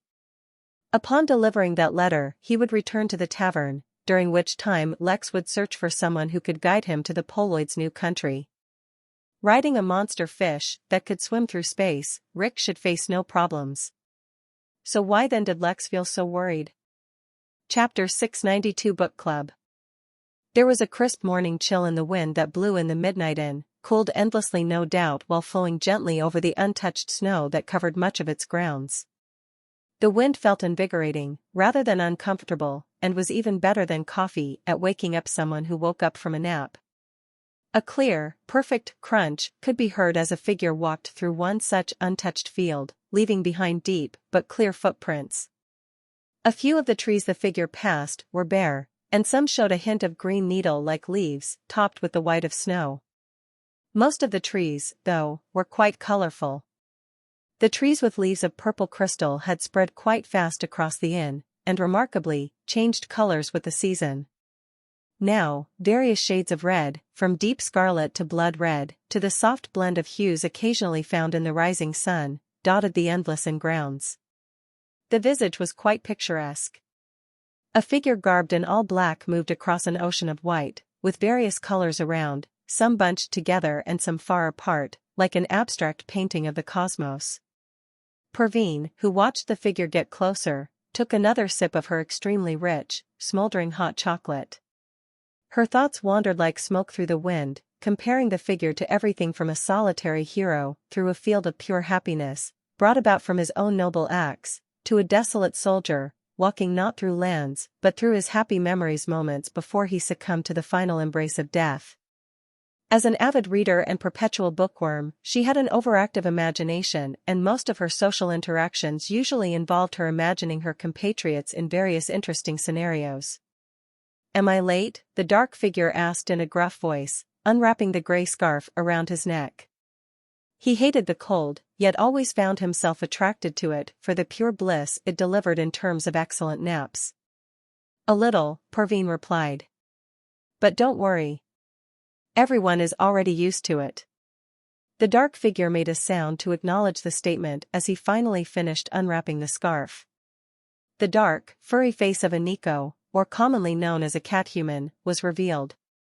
As it turned out, the figure was dark not only because of the dark clothes he had worn, but also all the black-colored hair his stocky build was covered in. "There are some new members though." "I told you the Midnight Inn would be a good place," Pervine said absent-mindedly, her thoughts once again preoccupied with various scenarios as she fueled herself with more hot chocolate. "I will be the one to judge if there are any new members," Gladius, the Nico, said harshly. He was strangely strict in admitting new members, as he should be. After all, joining his book club was no simple matter. Silently, the duo retreated into a small clearing in the middle of a few dozen trees.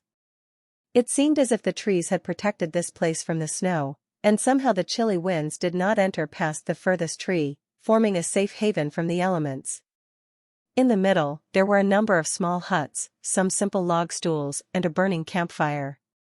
Alongside the few dozen members of the book club, parrots and peacocks rested there, as if completely unafraid of the nearby gathering. "You finally arrived," said a monkey who was seated nearby, a pair of hipster glasses resting on its nose as it read an incredibly thick book. Even as the monkey talked, he could not look away, as if the story he was reading had gripped his very soul. "Keep reading your dictionary and don't talk to me," said Gladius, completely irritated by this member who never seemed to read the correct book. The monkey, as if unable to detect the irritation in the voice, said, "I most definitely will," while murmuring as he tried to pronounce the new word it was reading. "Be nice," said another member, who similarly had her eyes locked onto her book. She was a demon, a zombie to be exact, who had somehow retained the consciousness of her body before she became a zombie. Having lost almost all of her senses, except the desire to eat meat filled with spiritual energy, preferably raw, she now took all her pleasures from reading. "I don't want instructions from someone reading the manual for a squatting toilet," murmured Gladius, but not too loudly. For better or for worse, the zombie was pretty powerful and he didn't want to antagonize her. "Are you the leader?" asked another new potential member, excitement bubbling out from every corner of his being. "How did you discover such excellent books? We must talk after the meeting, you have to give me more recommendations."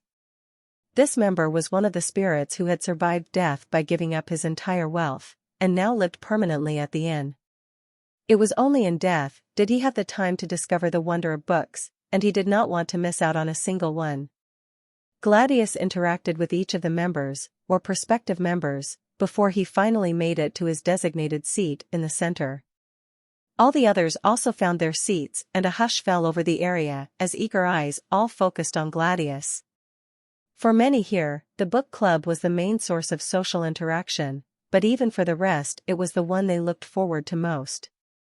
After all, it was so hard to find like-minded people, let alone an entire club full of various races all dedicated to, and in love with the same thing. Gladius cleared his throat loudly, as if attracting everyone's attention, though that was unnecessary. "We have some prospective members here, so let me go over the rules of the Catnip Book Club, CBC. We meet once a week, though attendance every week is not exactly necessary. However, if someone misses 4 consecutive meetings, they will be considered removed from the club until further notice. Each week, I provide a list of reading materials. There is one main focus, which we will discuss the following week, and several suggestions that members can discuss amongst themselves. Novel bien." Gladius spent a good amount of time explaining the rules, his posture perfect and his voice loud and clear, as if declaring that he was the one in charge. No one really contested his position, because not only did he recommend excellent books, everyone loved to play with his incredibly silky and soft hair. He was the perfect reading companion. Once he was done explaining the rules, he opened his satchel and from within removed a massive book with an extremely colorful cover, depicting a magnificent hero wielding his sword, ready to take on the universe, and behind him his endless wives. The title of the book, Ultimate King Emperor, All the Gods Call Me Daddy. This book," he said, his voice trembling, though no one could tell if it was from excitement or some other emotion, was selected last week through popular demand. Gladius paused for a moment to glare at Pervine, the oldest member of his book club, before he continued, and it was definitely a unique read. As much as I pride myself as a quick reader, I was only able to read the first 31,000 chapters during this past week. His voice trembled again. "Before we begin to discuss the book, let's ask everyone how far they've reached, and limit our discussion till the earliest point a member has reached to avoid spoilers." One by one, the members only said what chapter they had reached, though at some point Gladius became distracted. A notification grabbed his attention. New notification: congratulations on gathering 50 members for the Catnip Book Club, and unlocking the achievement, the Budding Book Club. Reward, the Haunted Bookmark. Excited, Gladius began investigating his new reward, and began checking out the new features of his Book Readers Club system. At the same time, he received a new quest as well. New quest: as a budding book club, you should also begin to develop a collection of rare and valuable books to show off your achievements. Find a signed copy of the comic The Innkeeper Volume 3 Love is an Ocean of Fire and I Am the Lifeguard by author Rachel. Gladius could not keep himself from grinning, though his members mistook his actions as a reaction to the amount of progress they had made in their reading, and felt highly motivated.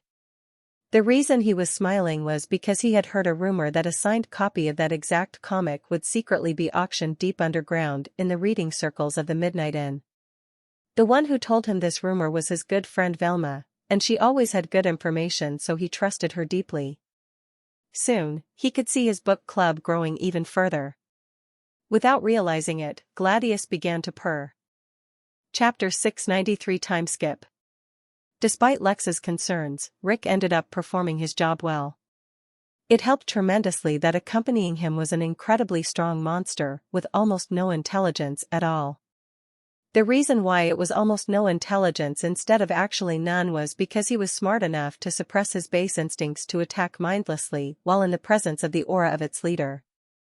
Moreover, with Toro as a guide, and the awesome might radiating from the invitation, an exception was made and Rick was allowed to enter the Trollops sacred lands.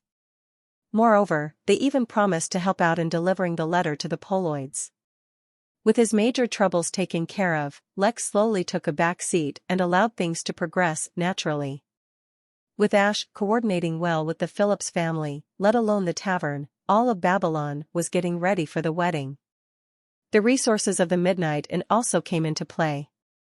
Spending a mere 100,000 MP was not an issue for the Noel family or the Phillips family, so both the bride and groom soon reached prestige level 3, which allowed them to avail the services of Jeeves, the tailor.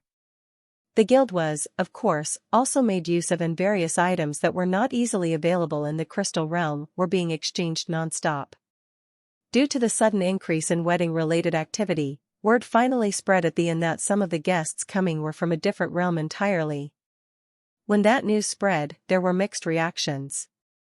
Most people did not care. A majority of them would never even leave their home planets, let alone things such as star systems, galaxies, or even realms. Why then should such a thing matter to them? Someone from another realm was just as much out of reach for them as someone from another planet. Others, however, did not react so simply. Since this time the Henali were already keeping an eye on the inn, they noticed immediately, and yet another emergency meeting was held about how to react. Bringing in citizens from another realm, while bypassing the Henali protocols, was a severe transgression. Of course, Lex did not know about that, and there wasn't much he could do about it either. Lately, he had been spending all his time in the library or inside the Henali portal, studying. He was looking up anything and everything, so as to increase his general knowledge. Of course, if certain things caught his eye, he would pause his general study and focus solely on that topic. For example, he found the similarity between talismans, formations, arrays, and techniques, spiritual or otherwise, quite interesting. While arrays solely relied on the characters and energy to bring about various effects, formations, talismans, and techniques all could reproduce the same effects. No VE, LB1N. Of course, the potency and power that was released by each, assuming all related things were on the same level, was vastly different. Take, for example, an array that produced fire strong enough to harm a foundation-level cultivator. A formation that only used materials and resources at the foundation level would be able to produce a much stronger flame. A talisman would produce a flame stronger than an array but weaker than a formation, and could be used instantly, but the resources required to make it may be more difficult to find. A spiritual technique could produce a flame that was either weaker or stronger, and the cost would depend entirely on the technique as well as the cultivator using it. While each had their own advantages and disadvantages, Lex was intrigued by the fact that each one could replace another, to some degree at least.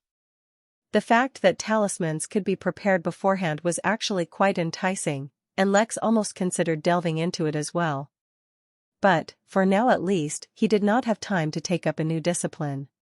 While he did not attempt learning anything entirely new, he delved in deep into the capabilities and limitations of everything new he encountered. For example, he was most intrigued by how the major powers got around the language barrier of different planets and races. When he found out it was often through techniques or technology, he studied about them in great detail, as well as the concepts behind them. But he did not study those techniques themselves. Speaking of techniques, as the days went by and slowly turned into weeks, and Lex waited in anticipation for the wedding, he also took some time to study various techniques. His focus, up until now, had always been combat-oriented. It was only once he began to explore other avenues that he realized how much he was really missing out on. There were techniques to help in singing, there were techniques for skin care, there were techniques for art, for calligraphy, for better sleep, for body odor, and so much more. There was a technique that allowed Lex to copy every video game character in history, and double jump, meaning he could jump once more while already in the air. There were extremely intriguing illusion techniques that attracted his interest for the endless applications that they had. There were techniques that could be used in aid in farming and cattle raising. Fishing, incidentally, was also an area which seemed to have an endless number of techniques. Since Lex was looking at relatively low-level techniques, such as the Foundation realm and below, it was easy for him to quickly master the techniques if he really wished. The area that Lex had been neglecting most, but should have been an obvious first choice of techniques, or at least second, was healing and medicinal techniques. While most techniques that he encountered were focused on simple ailments and diseases, there were some that could be used to heal others. For himself, Lex already had the most ideal techniques which boosted his healing while he slept. But being able to easily diagnose or perhaps treat others, even if it was emergency aid, was not something to be overlooked. During this time, while he occupied himself with his studies and overlooked the inn, as the wedding got even closer, he was once again asked for help by Alexander. Since he wasn't rushing anywhere, and things seemed to be going well, he decided to pop over and help. There were still a little over 2 weeks to the wedding, so he didn't think it was an issue. He was also determined to continue thinking this way until one day he proved that death flags weren't a thing, and he wasn't inviting trouble for himself just by thinking about it. It just didn't make sense. He had to be right, he had to be. When he teleported over to Polbitvy, he was greeted with the sight of an extremely worn-out Alexander. He did not look weak or injured, but just extremely sleep-deprived, which was not an easy state to achieve at his cultivation level. "You look horrible," Lex said, not bothering to feign courtesy. "All-out war has broken out on the planet," Alexander answered. "Only areas protected directly by Jotun are safe. We are almost 100% certain that the war is being instigated by the organization backing Jeffrey. There are already over 300,000 casualties, and we are expecting a lot worse yet to come." Lex's smile faded as he looked at Alexander seriously. He once again reminded himself that he could not be the hero to every suffering person in the universe. He knew this the day he inherited the inn. But it wasn't as if he would ignore a friend in need. "What do you need from me?" he asked seriously. Alexander rubbed his forehead as he suppressed a headache and motioned Lex to follow him as he walked into a briefing room. "The crown you gave me has really helped out," Alexander stated. "I've been studying all the data we have, and all our leads, and I believe I've discovered something. The reason Jeffrey is on this planet is because he wants to target some VIP, that much we've been able to confirm. But I'm having some disagreements with my team over who the VIP might be." "What do you mean? What is a VIP? To a villager, the village head is a VIP. To the village head, the mayor of a city is a VIP. To the mayor, a provincial governor is a VIP, and to the governor it is the king. So who is a VIP to a terrorist organization capable of orchestrating chaos across an entire galaxy? My team lead, Valkyrie, seems to think it is the family head of the family which controls the star system. But I don't think so. There's nothing too great about this star system that would get them to target it specifically. Why then should they care about the family head? Sure, they might spread more chaos and mayhem. But I feel like it's a waste of resources. The ramifications of war here aren't great, since this planet has suffered through so many wars in its recent history. No. I think something else is afoot, and that we haven't identified the real VIP who is the target yet. And that's where you come in." Chapter 694 Investigation. "What do you need me to do?" Lex asked, once again. All the tales Alexander shared were incredibly grave and quite concerning. Since they both were technically citizens of the Jotun Empire, any disruption to the empire, especially by terrorists, should have been a grave concern for both of them. For Alexander, it surely was. But for Lex, who was preparing to leave the Origin realm, this was more or less just one more war he was avoiding. Living and owning an entirely separate realm freed him from so many restraints, and though he might have been called irresponsible for running away from the war on Earth and now being mostly uninterested in the deteriorating situation in the Empire, he was truly looking out for his own. Lex was not responsible for Earth, but was definitely responsible for the Midnight Inn, so that was always his priority. Still, helping out Alexander, so long as it was within his capabilities, was something he intended on doing. It was not just because he could potentially profit in the future if Alexander continued his meteorical growth. It was also because there were few people left who he, with his identity of Lex, could call friends and still relate and associate with. Although he had many identities, he never forgot that at the end of the day, he was still Lex. I need your help in conducting an investigation. I have some leads that could possibly reveal Jeffrey's plan. The problem is, I'm fairly certain my identity is more or less compromised, and I don't know how much I can trust my teammates, even if their identities somehow weren't compromised either. Even if I can trust them, they don't really believe me, so I doubt they'd be willing to help. You, on the other hand, are unknown to all the players in this game, so you should have no trouble investigating undetected. I don't have much experience as a detective, besides what I've seen on television, but I'll do what I can. I just want to remind you, however, that I still have my own matters ongoing. I can only give you so much time. Alexander grimaced. He wanted to question Lex on the grounds of morality. What could possibly be more important than preventing even more death and bloodshed? But he did not have the right to ask. After all, Lex was willing to help him out without any form of compensation, for now at least. He could not be blamed for giving priority to his own matters. Sometimes ignorance can be good. If you have the formal training of a detective, your means may more easily arouse suspicion. Instead, if you snoop around like an amateur, no one will take you seriously even if you are discovered. In this case, being underestimated means that the targets are less likely to hide or erase their tracks. Moving on, as if he had not just called Lex an amateur, Alexander turned on a screen which showed an extensively detailed map of their surroundings. The center of the map showed the area governed by the Jotun Empire, which was shaded in green. The rest of the map was divided in two, either shaded blue or red. The blue areas are occupied by the official owners of this star system, while the red ones indicate areas where the rebels have managed to capture. Don't let the colors or titles fool you. Both sides in this conflict are equally cruel and merciless, but that is not our concern for now. The terrorists don't seem to be supporting any one side in particular, and act independently where they can spread the most chaos.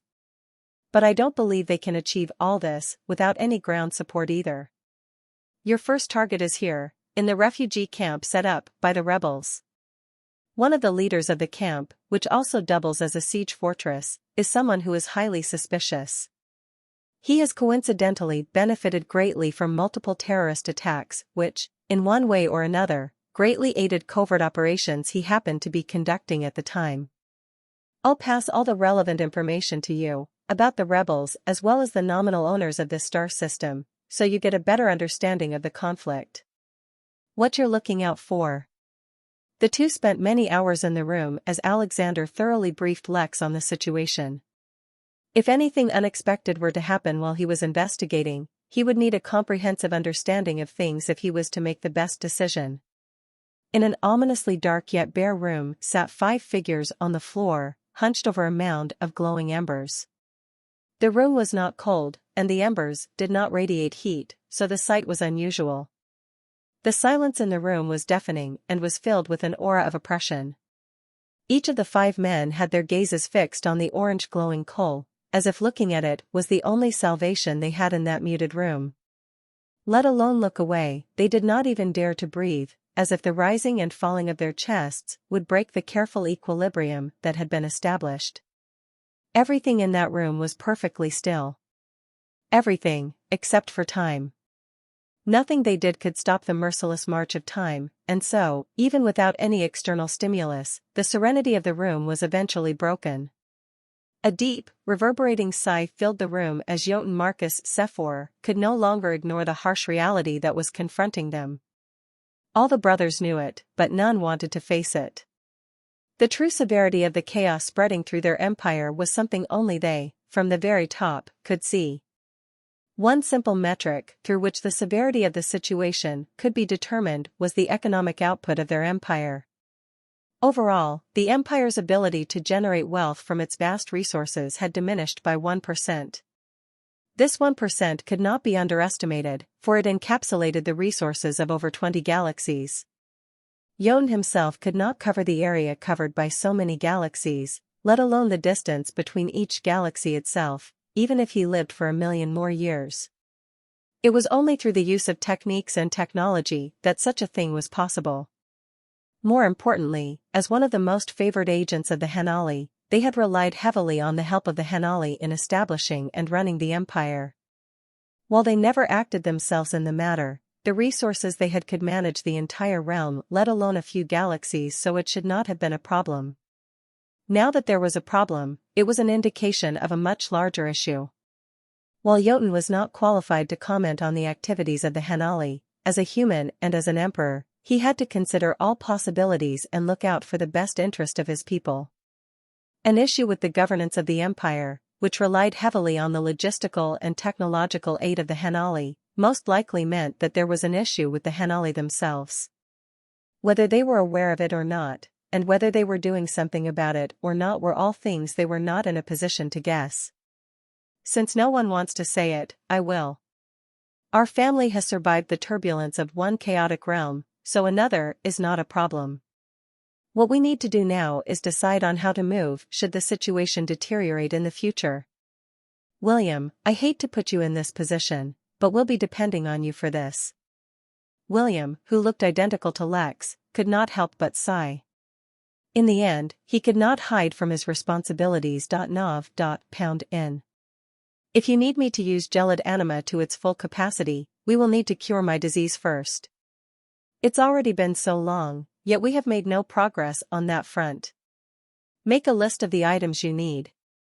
I will see if the Midnight Inn or the Infinity Emporium can help us find the items.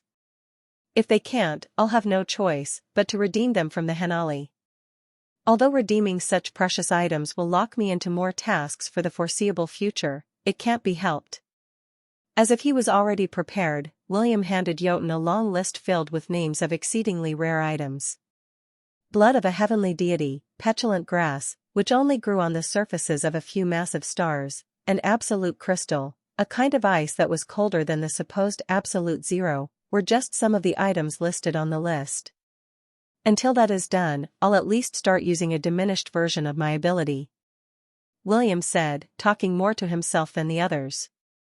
Instantly, he entered a state quite similar to Lex's flow state, yet somehow different, and began muttering. We need to cut ties with rebel forces, allow heavy casualties to those who don't align themselves properly, fan the flames for pirates in the territories we give up. Just like that, with every word he spoke, the lives of hundreds of billions of creatures were condemned. Chapter 695 Background. Dressed in the local attire of Polbitvi, which looked awfully similar to the Arabic thobe back from Earth, Lex was casually strolling through some hills. Since he was supposed to be conducting an investigation, it was obvious that he needed a local identity and cover. Fortunately, the rebels did not have a comprehensive list of the citizens in the areas under their control, so making up an identity was not really much of an issue. All Lex needed to do was memorize some information about his place of origin and pick up some general information about the planet. Then he just needed a good explanation for his whereabouts during the most recent conflicts. Alexander had already taken care of all of that and just provided Lex with a dossier that he had just memorized. Moreover, he had been smuggled into the rebel territory, and then dropped off. Now, all he needed to do was make his way to the refugee camp, and then he could slowly begin his investigation. Despite the utter seriousness of the matter at hand, Lex was actually having a lot of fun. Dressed in a foreign and exotic way, he was undertaking a covert mission with a secret identity. He had to investigate conspirators and unveil the grand design behind all the chaos that was spreading across the planet. He felt like he was in a detective show. Or, if he went by the standards of the books he read, he was acting as a member of Jianghu. Out in the wilderness, with nothing to rely on but his own strength and abilities, he sought to bring change through the consequences of his actions. It felt like an adventure. Sure, there had been no shortage of adventures in his life before this either, but back then, he was always too weak to focus on enjoyment. Now, at least, he knew it wasn't so easy for him to die. That self-confidence allowed him to take pleasure in even the simple things during this adventure. He walked through changing sceneries, taking in the beauty and harmony of nature. The landscape, even here far from habitation, showed signs of war and combat. Long and deep ugly scars marred the topographies he crossed, though admittedly the wounds to the lands were healing. Grasses and various trees had begun to grow in them, or natural lakes had formed filling them. Soon, it would be forgotten that a brutal war had been fought here, only if the actual war eventually finished. After traveling as such for nearly a day, Lex eventually reached his destination, a massive fort built directly into the side of a particularly large hill. All the greenery from that particular hill had been removed, as anyone approaching the hill would be easily identified from far away. This, for Lex, was not an issue, as there were lines of people coming in and going out. As if it was something he did all the time, Lex joined the line to enter the fort quite casually. There was a noticeable difference in the demeanor of the locals and of Lex. More specifically, all the people around him seemed worn and beaten, or as if they were undergoing some incredible trial that put an immense amount of mental strain on them. Lex, on the other hand, looked like he was having a great day, and was out for a stroll in the lovely weather. Not only were his clothes noticeably cleaner and newer, but even the aura near his person was fresh and invigorating. Standing out like this might not have been the best idea, as it would prompt an investigation, but that was something Lex had opted for, and specifically told Alexander to tailor his cover story accordingly. The cover he had was of someone who had just come out of a cultivation retreat. He would claim to be cultivating in a secret location for his breakthrough into the Golden Core realm. His realm was new enough for that to be a convincing ploy. The sense of energy and his good mood could also be explained from his recent breakthrough, not to mention that he would have missed out on all the fighting due to the fact that he was in retreat. By having himself investigated beforehand, he was creating a psychological barrier where anyone who would be curious about him would directly turn to the most recent report on him. Since he had already been investigated once, no one would think to look into his past again and more deeply. Of course, if Lex did something too suspicious, someone might want a more thorough report. This was where Lex's own planning fell short, mostly because the time he spent in the cultivation world was still too short. Even though he had been increasing his general knowledge, it was not as if he had a specific curriculum to follow, so he could only grope about randomly. At higher levels, which he was now reaching, background search and investigations were not limited to the simple clue and hint hunting, followed by reasonable and logical deduction. More mystical aspects came into play, such as divination, auguring, and the use of various other investigative techniques. For the most part, Alexander took care of such things as the Jotun Empire already had many mechanisms in place to counter such methods. But the tools at their disposal were ultimately limited. He was warned that a more thorough or skilled search would overcome their means. He especially told Lex never to let anyone get a hold of his blood, and in fact hinted that Lex should learn a technique that would automatically destroy any blood that fell out of his body. This was because if someone had his blood, it would make Lex vulnerable, and not just a simple investigation. But regardless, for now, Lex had his identity in place and was not concerned about a simple search. As predicted, when he reached the gate, the guards singled him out and called him aside for further questioning. At the same time, countless machines and formations scanned him. Alexander had already briefed him on the use of these procedures. He was mainly being checked for dangerous weapons, or any connection to the tyrant rulers, and the rebels labeled them Though his smiling face drew a lot of suspicion, he ultimately passed all the tests and was allowed to proceed. He knew that he would probably be followed for a while, and that his previous claims were probably being investigated. NOVE-LB.IN. That is why he would not begin his own search immediately, either. His objective was not one that could be rushed, and first Lex had to immerse himself in the local environment. If he had been a true refugee, he would have headed towards the free housing, thus effectively turning himself over to the rebels' disposal. But he was not one, nor did his cover claim him as one. Thus, he made his way to a local inn and got himself a room, paying for his stay in advance. He ordered himself some food, and in the meantime made small talk with some locals as he understood the situation in the area. His questions weren't targeting anyone specifically, and seemed perfectly in line with the curiosity of someone who had moved to the fortress for the foreseeable future. Questions like how safe the fortress really was, and what were the chances of being pulled into a draft if he stayed in the camp. The situation, predictably, was not so great as the rebel and official forces fought nearly every day. There was no way to promise that the fight wouldn't be dragged over to the fortress, and in fact it was even likely as the whole point of the fortress was to provide protection. Of course, he didn't actually care about that. By asking these questions, he was indirectly gathering information on the situation. Whether there would be drafts or not depended on the strength and numbers of the rebels, and whether they would be involved in a fight told whether the rebels were attacking or defending as the current trend. From this information he could roughly guess the actions of the rebel leaders or make certain predictions. The more detailed information he had, the more accurate his predictions would be. Thus, it was when certain actions fell completely out of the scope of his predictions hinted that there was some information he lacked, and that would be the direction of his search initially. Just recently he had played the role of a king, so he had a good understanding of the mentality of leaders. Now he could use that to his advantage, and guess reasonably what the general trend was. Of course, he could also try to create some disruptions, to create opportunities for closer observation. For the sake of it, he began planning out how he could theoretically topple the rebels from the inside. But when his plan started to take shape, and it began feeling like it was entirely plausible, he had to suddenly stop himself. I am not some secret villain, he reminded himself as he wiped the imaginary sweat off his brow. He really believed he was the good guy, so why then did the prospect of playing with the rebels to death excite him so much? Chapter 696 Anomalies and Oddities. Lex quickly realigned his mentality with his normal thoughts and vanquished any lingering impulses to manipulate everyone into self-destruction.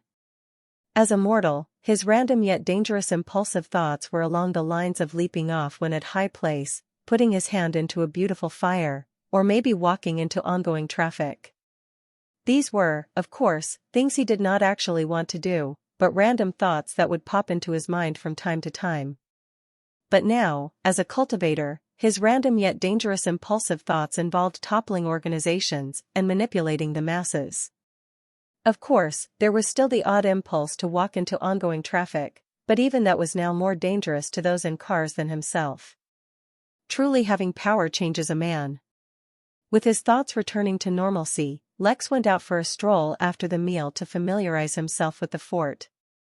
The entire fort covered around 40 acres, so it was quite large, but Lex soon found that the places he could go were very limited. There was the tent housing for the refugees, a small town which housed the locals who lived inside the fort permanently. Basically, it was where the workers and soldiers normally stationed inside the fort lived. That is also where Lex was staying, since it also had the local tavern, grocery stores, various trade workers, and all in all anything involving one's general needs. Besides that there were some free areas where one could explore or walk, but everywhere else was restricted, allowing only authorized personnel. Besides the normal amount of curiosity, Lex did not pay much attention to those places as if they weren't of any consequence to him. Eventually Lex made his way to the local apothecary and bought some pills to help him stabilize his new realm, and made some friendly conversation with the guy as well. His shop was the busiest, which was predictable given it was a time of war. But he did not spend too much time there, and eventually returned to his room and began to cultivate. He spent the next few days maintaining an ordinary routine, while slowly building a relationship with the locals and gathering information covertly to the best of his abilities. One night, while Lex was cultivating, he suddenly opened his eyes as a gleam flashed through them. Whoever was spying or monitoring him had left, and he had passed the initial stage where everyone suspected him.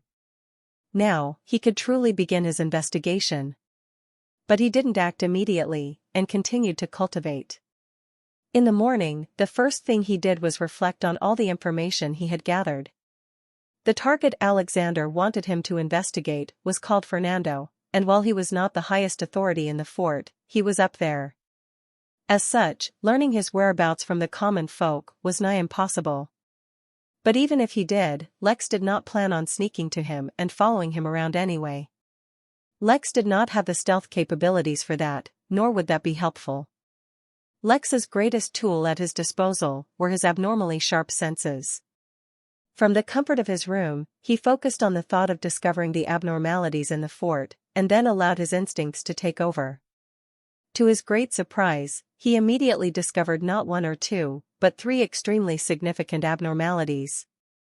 While two of them were inside the fort, deep within the restricted areas, one of them was at the fort wall. Lex frowned.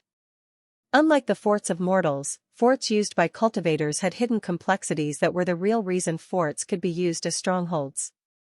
The walls would not only be much stronger than that of normal forts, but would also mark the edges of the protective formation in place, and protect its vulnerable parts. As such, not only were walls kept well repaired, they were frequently monitored and checked in case an issue with the formation should appear. This was what he had recently learned. So how could an abnormality appear on the wall?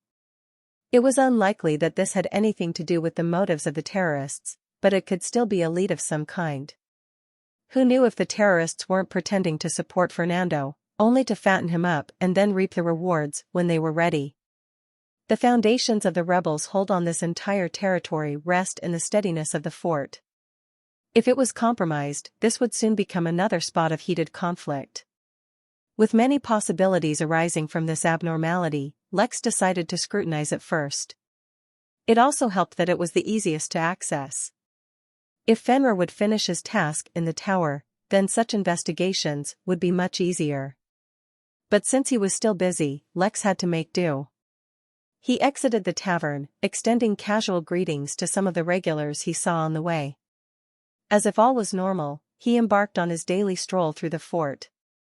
More than once he had shared with his most recent acquaintances that walking around helps him clear his mind since he had spent so long in retreat. As such, many people had become accustomed to his roaming. He followed the path he usually took on his strolls, which allowed him to cover all the areas which did not require special clearance, when he encountered something unexpected. Among the droves of people he crossed, he suddenly passed someone who was awfully familiar to him, so that he was sure they had met, but he could not recognize her. Ordinarily, this was a normal thing.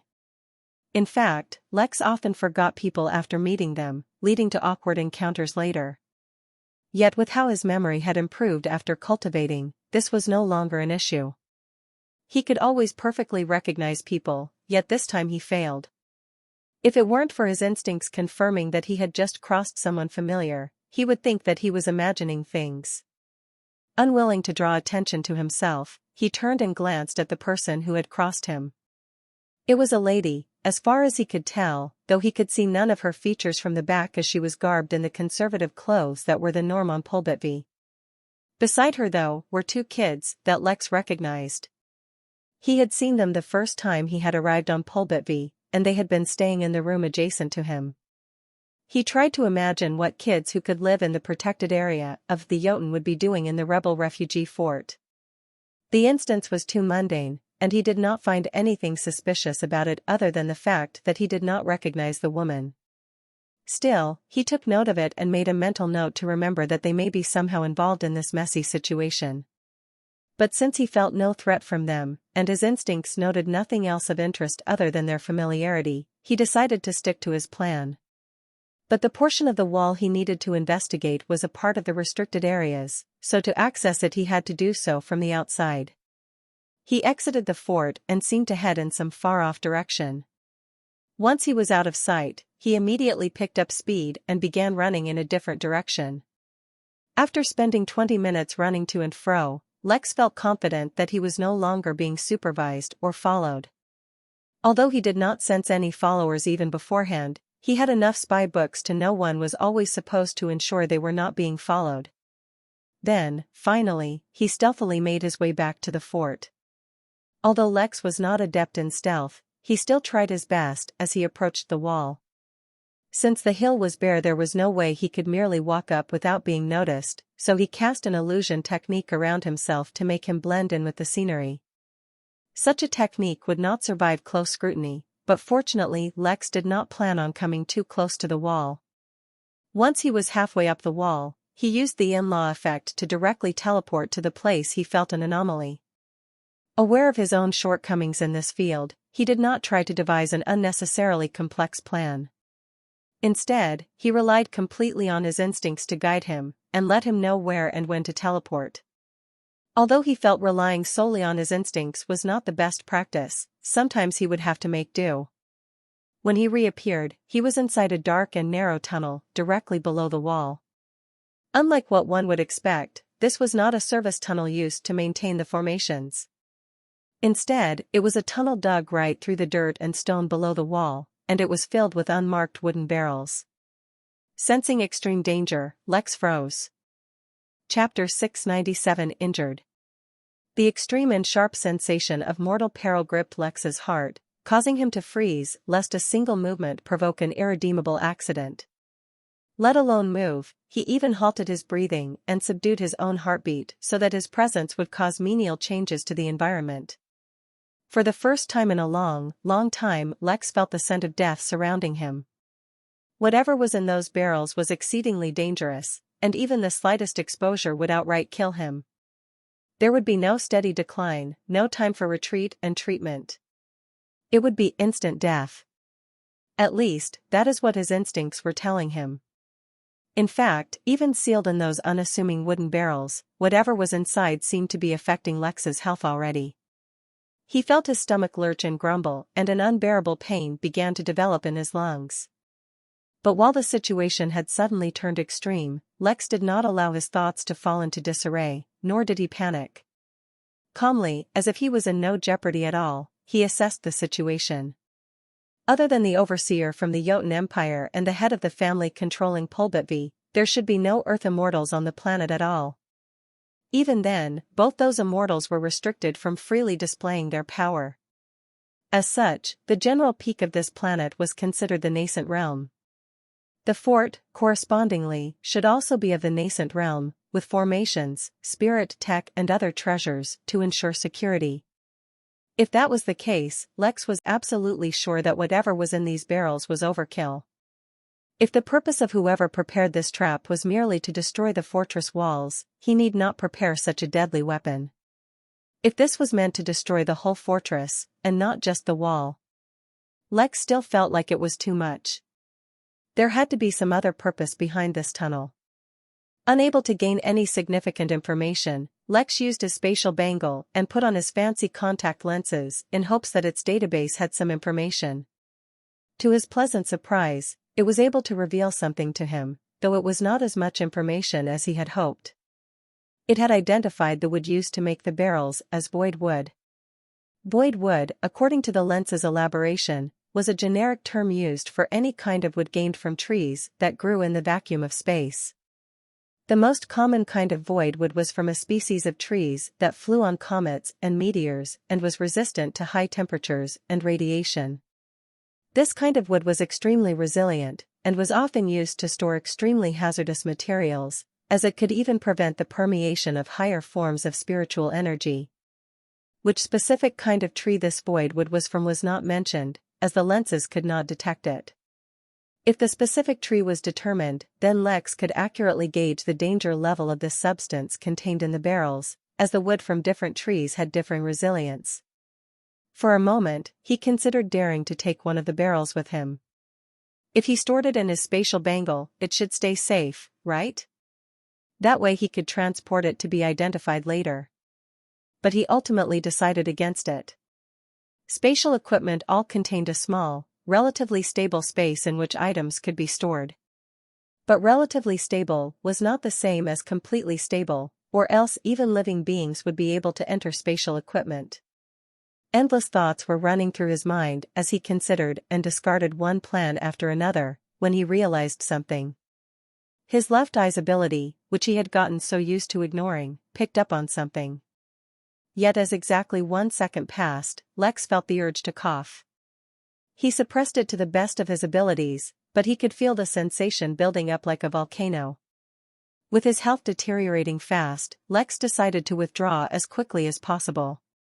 Once again, he used the in-law effect and teleported away. Since he no longer needed precision in his teleportation, he teleported far away from the hill, so he no longer needed to concern himself with hiding. Finally, he allowed himself to cough, but that brought only pain instead of relief. He merely coughed out some blood at first, but then the situation only got worse until he felt something rip inside his chest, and he coughed out a piece of his lung. For a moment, the gruesome sight of his innards haunted him, until the sigh became even more horrific. All the blood he had coughed out turned green, and the piece of his lung began to rot right before his eyes. In seconds, nothing was left except for ash. Fortunately, the feeling of illness faded, and Lex no longer needed to cough. He felt weak, as if all the energy in his body had been drained in the fight against some disease. NO-V, E//1, B, 1N. Whatever was going on, it was a lot more dangerous than Lex had assumed. Only a few days ago he was walking freely and confidently, thinking that he would not be hurt so easily, and yet today he nearly died inexplicably. He recalled what he had seen from his left eye. Some green particles were escaping from the barrels, yet neither his normal eyesight, his spirit sense, or the contact lenses had been able to detect them. But the source of his sickness made sense at least. He looked down once more at the place he had coughed out his lung. There was nothing left, or he might have tried to bring it with him so that the cause could be diagnosed. Lex checked his surroundings and made his way to a relatively hidden place in the wilderness, before teleporting back to the Midnight Inn. While he had promised to help Alexander, he also needed to ensure he was in good health for the upcoming wedding.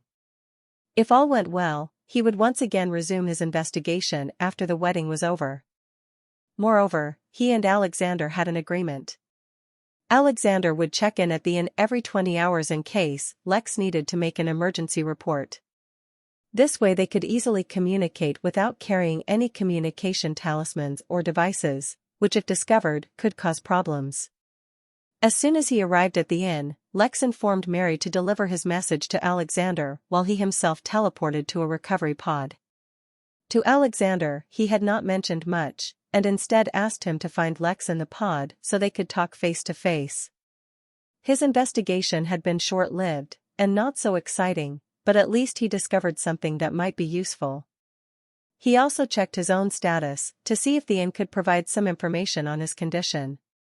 Unfortunately, other than mentioning that he had an injured lung, it mentioned nothing else. With not much else to do, he lay down in the pod and went to sleep. Since he had a technique that would boost his recovery while he slept, this would be the best way to spend his time. Sleep came to him instantly. It felt as if only a bare moment had passed, and Lex had only just closed his eyes, when he was roused to the sight of an anxious Alexander standing above him. What happened? Alexander asked, imagining the worst. Were you discovered? Did they attack you? Nothing of the sort, though I don't know if that's good or bad, he said weakly. He was not sure how long he slept, but his recovery had barely begun. He still felt weak and exhausted, and in fact his body felt almost frail now. Perhaps earlier it was the adrenaline from this situation that kept Lex from feeling the full extent of his injuries. Lex explained exactly what had happened, giving special emphasis to the only two matters worth regaling. The first was the mysterious woman, and the second was the incredibly dangerous and hazardous material stored under the wall. If Lex had to venture a guess, he would say that those materials were prepared to target an immortal, at the very least. Since his condition was so serious even without any actual exposure, he couldn't even begin to guess how deadly the actual stuff was. Alexander frowned. This was not exactly what he hoped Lex would find, but at least it was a start. While keeping your identity a secret, I'll share your report of the hazardous materials under the wall. If they truly are dangerous even to immortals, then we have to approach without arousing any attention. We cannot just go ahead and start digging, lest the culprit detonate it beforehand. I'll update you on any progress we make. Are you able to return once you've healed? It'll have to wait a bit, informed Lex. My own task is at hand. With the wedding so close now, guests had already started to arrive in Babylon, and pre-wedding events had already begun. It was time he turned his attention to his most important quest yet. Chapter 698 Rousing from Slumber. 5 days before the wedding, Lex was woken up from his slumber by Mary, who had been instructed by Lex to do so. To his dismay, upon waking, he did not feel reinvigorated and refreshed. Instead, the dull pain in his chest indicated his injury to his lung was still persistent. While the feeling of exhaustion was greatly relieved, it was not at the level he had hoped. Was it too much to ask for to heal completely to full health and strength after an encounter in a quick and concise manner? After all, video game characters did it so often. Why couldn't reality be as convenient? Shaking his head, Lex slowly got out of his recovery pod. In truth, he knew his thoughts were a tad unreasonable. This was a flaw of his spirit being merged with his body. Whenever he suffered a wound, it would affect his spirit as well. With a compromised spirit, it was natural that Lex had odd or unusual thoughts. The matter was not too serious, and would only become a serious hindrance if his wounds were drastically greater than they were now. While he recovered from his drowsiness, Lex reflected on his short period of acting as a spy. In his own opinion, his performance was subpar. It seems he had become too relaxed lately. He seriously needed to upgrade his repertoire of techniques. Sure, it was understandable that offensive techniques would be a weak point for him, but was it too much to ask for to have completely unsurpassed stealth skills, investigative skills, limitless knowledge on all matters he might encounter and other useful techniques? It seemed that Lex was suddenly feeling dissatisfied with evisceration, his remarkable versatility due to his mastery of arrays, his unsurpassed defenses, and potentially limitless options to accumulate various techniques. Or perhaps it was the knowledge that the pup Fenrir surpassed him in stealth that was truly irritating him in his mentally vulnerable state. Stifling a yawn, Lex got up and stretched his arms far apart as he loosened his body up. For a moment, he wondered if he should go back to that tower the Jotun Empire was protecting. Passing a few more levels should help him grow, right? Ultimately, he decided to do so later. No matter how random his thoughts were, he knew that he had to prioritize the wedding. Anything I need to pay attention to at the inn? He asked, even as he teleported to his office. Alexander delivered a message. Initially, there were some issues convincing his team to get involved in the matter you discovered. No one wanted to get their hands dirty with the war. Eventually, though, they relented and investigated. So far, there has been no concrete discovery, for anyone who has entered the chamber under the wall has lost contact, without exception. Even nascent realm cultivators were no different. Lex frowned, but did not comment. Besides that, for now, there is nothing too major. There are a few applications from several guests who wish to hold some events at the inn that you need to review. The most significant one, at least from what I can tell, is the one being hosted by Vera Joel. She's using almost all the MP she got from you to host a Prophets convention. Lex raised an eyebrow out of curiosity and looked at the application. The event was planned for a couple of months later. The curious thing was that to attend the event, an attendee would need to first deliver the correct password. Yet the marketing for the event, as well as the password, were only to be published a day after the event was already over. He supposed only those who were able to divine out the event beforehand could attend, thereby automatically proving their abilities.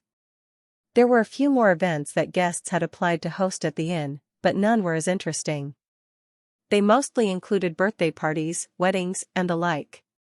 He approved them and forwarded the details to the relevant departments to begin planning. He scanned the inn once just to ensure that all was well, before diverting all his attention to the crystal realm. Using his remote presence ability, a projection of him appeared at the tavern. The mood in the main hall was drastically different from what it normally was, and there were no sailors for traders occupying the tables today.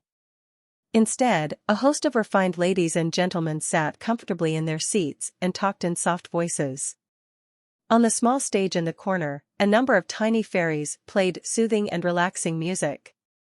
It felt more like he had entered the parlor for an exclusive country club rather than a local tavern, but it only made sense. The richest and most prestigious people from across the Hum nation were to arrive in Babylon, and the tavern was the central location where they would gather. Of course, due to the small size of the tavern, only the most essential parts of the wedding would take place here, which would be limited to the most important guests. That meant the less important guests would have to use the few days prior to take in the prestigious yet rustic aura of the tavern. Surprisingly, even the most particular and spoiled of these nobles did not make a fuss, for the tavern had truly seen numerous upgrades after the star rank upgrade. It was not just the dribble oak wood, which kept the air in the tavern fresh and filled the air with a reinvigorating scent, that kept these nobles humble. Each nail holding down the floor planks, each window, each utensil and everything else imaginable used in this tavern absolutely screamed opulence, while retaining a humble and simple aesthetic. The grandeur was overwhelming, yet the blatant indifference to cosmetics and extravagance was a new experience for them, allowing them to enjoy it even further. In fact, the more astute guests at the tavern could already predict that a new trend of extremely valuable items disguised as everyday, mundane items was about to sweep the empire. By being at the source of this new trend, they could gain ideas and inspiration, and be first to profit from it. Others simply took this as a novel experience, and allowed themselves to live out their fantasies of traveling the lands and rubbing shoulders with the common folk. Of course, there were always troublemakers. Naki, Nami, and Nani, the triplet waitresses at the tavern, were always popular. Moreover, their budding extroverted personalities did not allow them to hide much of themselves. As such, their lowborn origins were immediately picked up on by many guests. Not many minded, and some in fact thought that they had been purposefully employed to add realism to this experience of living like a commoner. Some, however, decided to take them home for one evening. This had happened while Lex was asleep. No VELB, 1N. Naturally, since Lex's sleep was not disturbed by Mary, the situation was resolved without needing his assistance. To be specific, the personal guards of the Phillips family intervened before anything happened to escort the guest away from the town. Jolene had strongly impressed upon her husband how important the tavern and Lex were, and that they should use every opportunity to ingratiate themselves. Although they were more than certain that the tavern could have handled the situation without their aid, they were all too eager to help. So now everyone knew not to mess with the tavern staff. Of course, that was before Rick returned from his travels with the monster catfish in tow. Lex was not sure how he had done it, considering that monsters had a very aggressive nature, but Rick had somehow tamed the catfish monster. The monster at the peak of nascent realm was hard to ignore, especially when it followed Rick around like a loyal puppy, like a loyal monster fish. To fit into the tavern, the monster even shrunk its size. Considering that Rick had returned Zagan's scale, Lex was not aware of how he managed to tame it. He would look into it, but later. For now, Lex first checked up on all the floors of the tavern, ensuring that it was all right, before sending someone to call the Noel and Phillips families. He had to brief them on the fact that some important guests will also be attending the wedding, so that they could be prepared. Moreover, he had to make preparations in case the situation developed negatively. His experience with the crystal race was enough to wake him up to the fact that things wouldn't always go according to his plans. He had to make contingencies. Fortunately, Zagan's scale would allow him to muster up a force consisting of monsters. Still, considering that the elite of the entire realm were coming, his emergency measures had to be adequate. Since he himself could not travel freely in the crystal realm at the moment, he had to make use of others. More specifically, he had to make use of all the secrets the Noel family had buried under Babylon. Chapter 699, Talk Privately. Under the cold, white light of the spaceship, Z found himself walking through a busy corridor. All around him were various races with hardly any humans around, though a majority of the races were humanoid or elvish as it was referred to as here. Some were the staff and crew of the ship he was aboard, but majority were either soldiers and mercenaries, doctors, engineers, or from any other profession that would in some way aid in battle.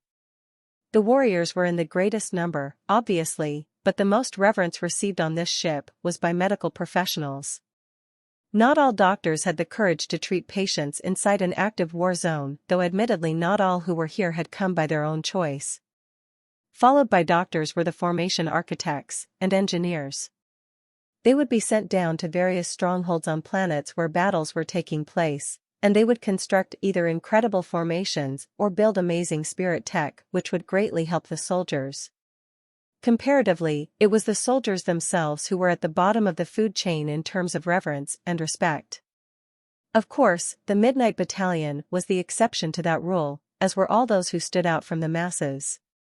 The secret stares and ogles he received as he walked to his room dictated just how much the fame of the battalion had spread. They had been at war for a few months now, and were already moving towards their third battlefield. They were evacuated from the first battlefield after the entire planet became unstable, although they managed to conclude the fight. On the second planet, the war was much fiercer and they were unable to change the tide on their own, but their hard-earned merits had made them quite popular as a result. N-O-V/E-L-B-/I/N. They had played a significant role in turning the tide of battle as they protected a crucial stronghold from a never-ending siege. It was only once the tide had turned, and their role completed that they were pulled from that planet, and were now being sent to the third planet. Z didn't mind. To him, all fights were the same. They were hard and hot, and extremely uncomfortable. He was not ashamed to admit that they were also very dangerous, and that if it weren't for the suits provided to them by the Innkeeper many of them would have already fallen in battle. But in life, there was no such thing as what if and only what is. The Innkeeper had given them a formidable uniform, and through its assistance, not only had they all survived, many of them were growing stronger rapidly. Z himself was a prime example, as his lethality had shot through the roof, and now he no longer considered anyone in the Foundation realm his foe. Unless, of course, they were also members of the Midnight Inn. After all, Luther had also grown incredibly strong after gaining a mysterious ability to control fire, and his flames were not in the least normal. Many others had also grown much stronger under the trial of war, either unlocking latent abilities or encountering unusual treasures that gave them extraordinary powers. Suddenly Z was reminded of a particular inn member who had recently begun to shine, and blushed. Her name was Sandra, and she was positively electric. Literally. During battle she encountered a strange enemy, and upon killing him she somehow absorbed a mysterious stone from within his body. Since then, she had unlocked the ability to control electricity or lightning. Moreover, because she had spent so much time observing the lightning tribulations at the inn, her compatibility with the ability was phenomenal, and she was quickly becoming incredibly strong. She also had pretty eyes. Lost in his own thoughts, Z eventually made it to his own room and lay in bed, looking out at the cosmic cloud they were traveling in. When they had started out, they were still at the periphery of the cosmic cloud, but as their battlefields changed, incidentally, they were moving deeper and deeper within. The deeper within the cloud they progressed, the more dangerous it became to traverse, so it would take a while before they reached their destination. Somehow, they had gotten a break from all the fighting, and everyone was taking their time to rest. Z was still lost in his thoughts, still playing with the space bubbles above his fingers as had become a habit. But because he was doing it absent-mindedly, he failed to notice that the bubbles sometimes failed to form a perfect sphere, and became slightly deformed. The occurrence was only 1 out of 100 though. A few days later, when they reached their third battlefield, and had progressed deeper in the cloud, the rate of the sphere deforming became 1 out of 99. Fardy Noel, Joseph Noel, Fardy's father, Jess Phillips, and Jolene Phillips all sat in a private room with Lex, who wore a warm and cordial smile. Yet he was the only one smiling. This was the first time they were meeting in a group like this, and they came with the intention of sharing some last-minute details with Lex. Due to the increased intensity of the Craven War, the scale of the wedding had been drastically reduced. Moreover, many of the initially planned VIP guests would no longer be able to make it as almost all of the immortals in the Empire were being summoned. The previously festive mood had been killed thoroughly, for all except Jess, who was still madly pining over party.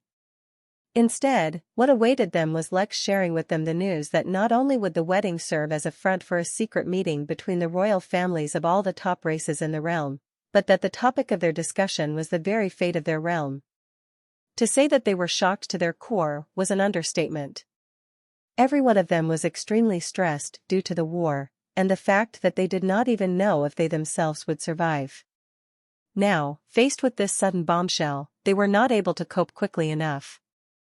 The fact that even Jolene was not instantly maneuvering the situation for political gain was a testament to how dire the situation really was. As if to add credence to his statement, Lex also had Rick bring in one of the invitations and present it to the families.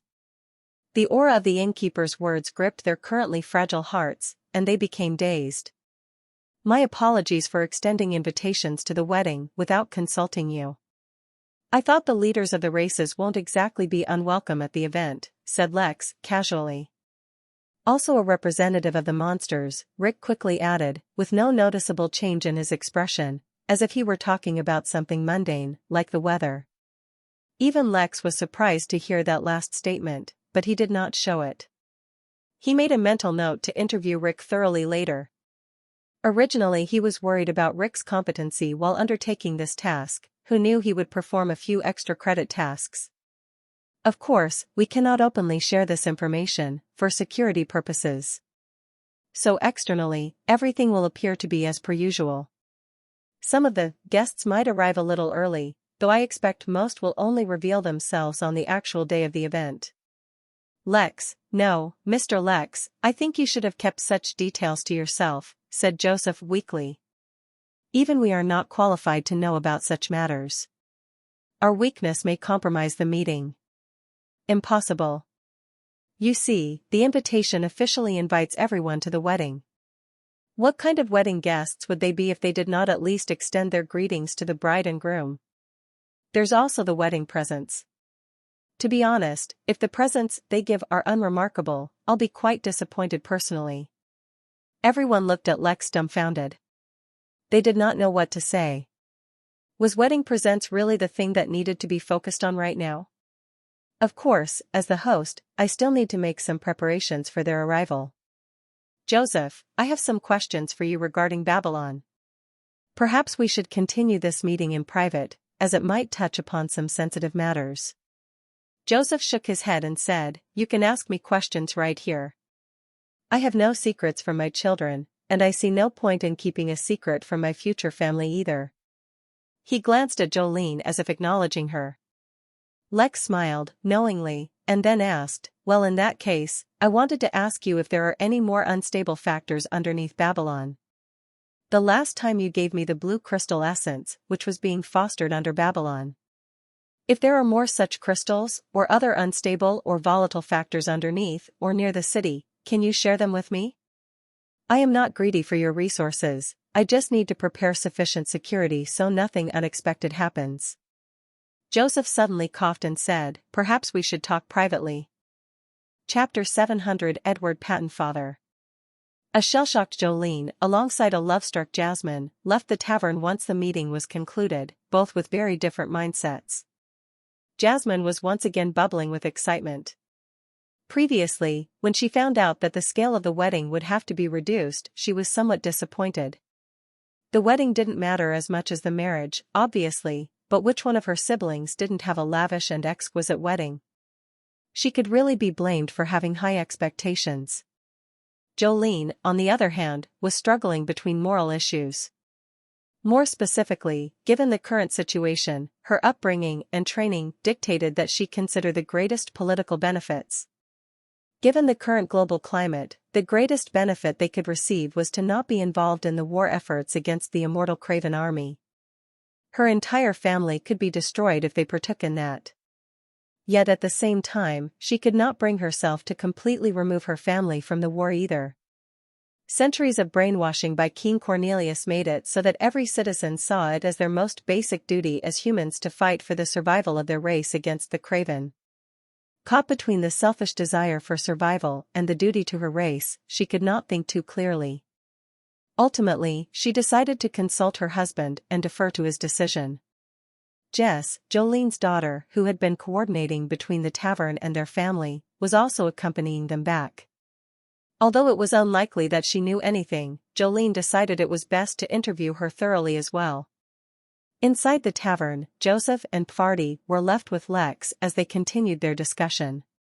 Since Pfardy had re-entered the Noel family, there was no reason to keep these secrets from him. Normally, Joseph would not communicate these secrets with anyone, for his family was acting on behalf of the royal family by mining and harvesting these resources. But as someone backed by the Midnight Inn, Lex was least likely to be interested in their resources. Moreover, they recalled the deep relationship shared by Aegis, the Crown Prince, and Lex. To Lex's great and utter disappointment, besides the blue crystal essence which had been absorbed by the lotus on his back and himself, nothing else was of too significant value. But as it turned out, the excuse Lex had used was quite valid. Some of the resources hidden deep underneath Babylon were extremely volatile and were protected by numerous formations. Should an accident happen, all of Babylon was at risk of being decimated by the blowout. After the conversation ended, the Noel family left. Lex's plan to use their resources as a hidden backhand had failed, but through this meeting Lex came to realize another avenue he could pursue. So tell me exactly how it is that you ended up sending an invitation to a representative of the monsters, Lex asked in a more of a curious tone rather than interrogative one. He did not know whether to feel impressed or surprised by Rick's feats, and honestly he felt a bit of both. In hindsight, he should have considered inviting the monsters as well, but due to the fact that they have a naturally aggressive nature he had not even considered them. Yet it was true that they were also citizens of the crystal race. The destruction of the realm affected them just as much as the others. We assumed that the fish monster that was summoned was profoundly dumb, and thus easily controlled by the scale you gave me. Yet, as it turned out, it was not as dumb as it seemed. Although it still obeyed my every command, and never tried to harm me, it also took a detour while we traveled. Naturally, as we traveled through the folds of space, I could not tell about the detour at all until we arrived at the destination. By then it was too late to do anything anyway. I was faced with a massive monster that spoke directly into my mind.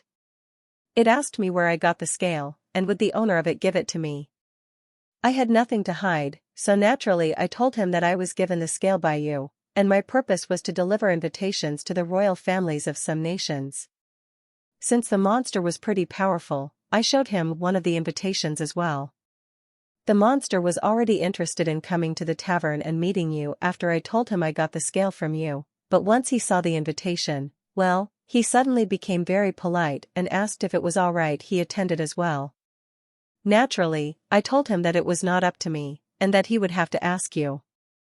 Afterwards, we spent some time talking, and as it turns out, we share many of the same interests. We became good friends, so then I gave him a few tips about what to do when he attends a wedding. He should be arriving a day before the event starts. You too, share similar interests? Lex asked, his voice betraying his disbelief. What could Rick, the handyman, and an ever-living monster of immeasurable power, have in common? Yes, Rick said, reaffirming his statement as if he had said the most reasonable thing. When Edward Pattenfather, the monster, gained enlightenment, meaning he gained sentience, he spent a few hundred years masquerading as a human teenager. Every few years, he'd move to a town and live there, attending the local academy so that he could learn about the world. As it happens, human teenagers often got part-time jobs, so Edward often worked as a handyman at different places.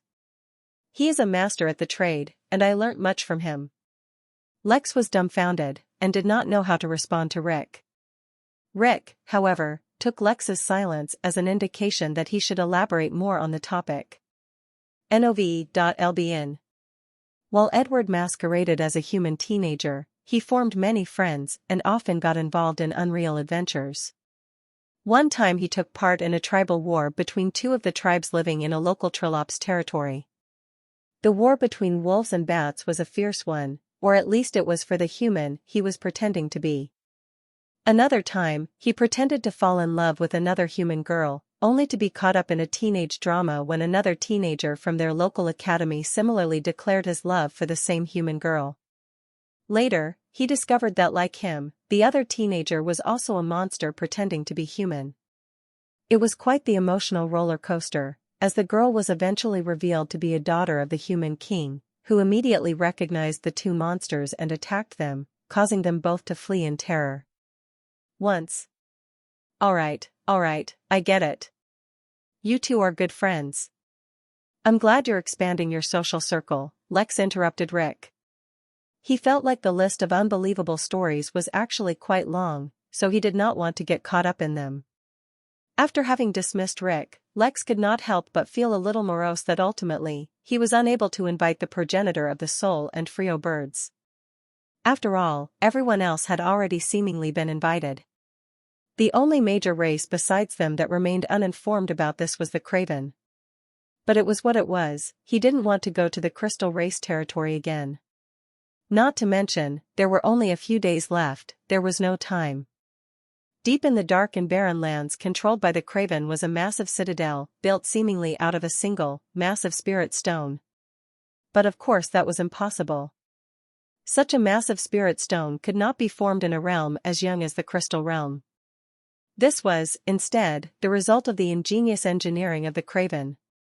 Their means and methods were sorely underestimated by everyone on these lands, and that served the purpose of the Craven well. Inside a library where the shelves were made of bone, and the books consisted of skulls of various races, fitted with a strange crystal, a particularly lean and petite Craven was reading. Among the Craven, size was usually proportional to strength, but for some reason this smaller Craven seemed to defy that rule. "My liege," said a hooded, humanoid figure that entered the room. "There is a command from home." "Oh? What do they want?" the Craven asked, genuinely curious.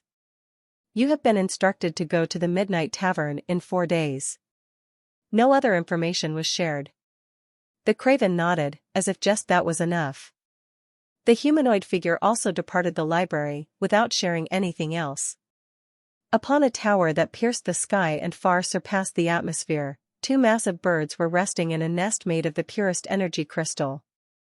Suddenly, the divine energy in their bodies stirred, and a revelation came to them in the form of a name and time. It was the Midnight Tavern, in 4 days.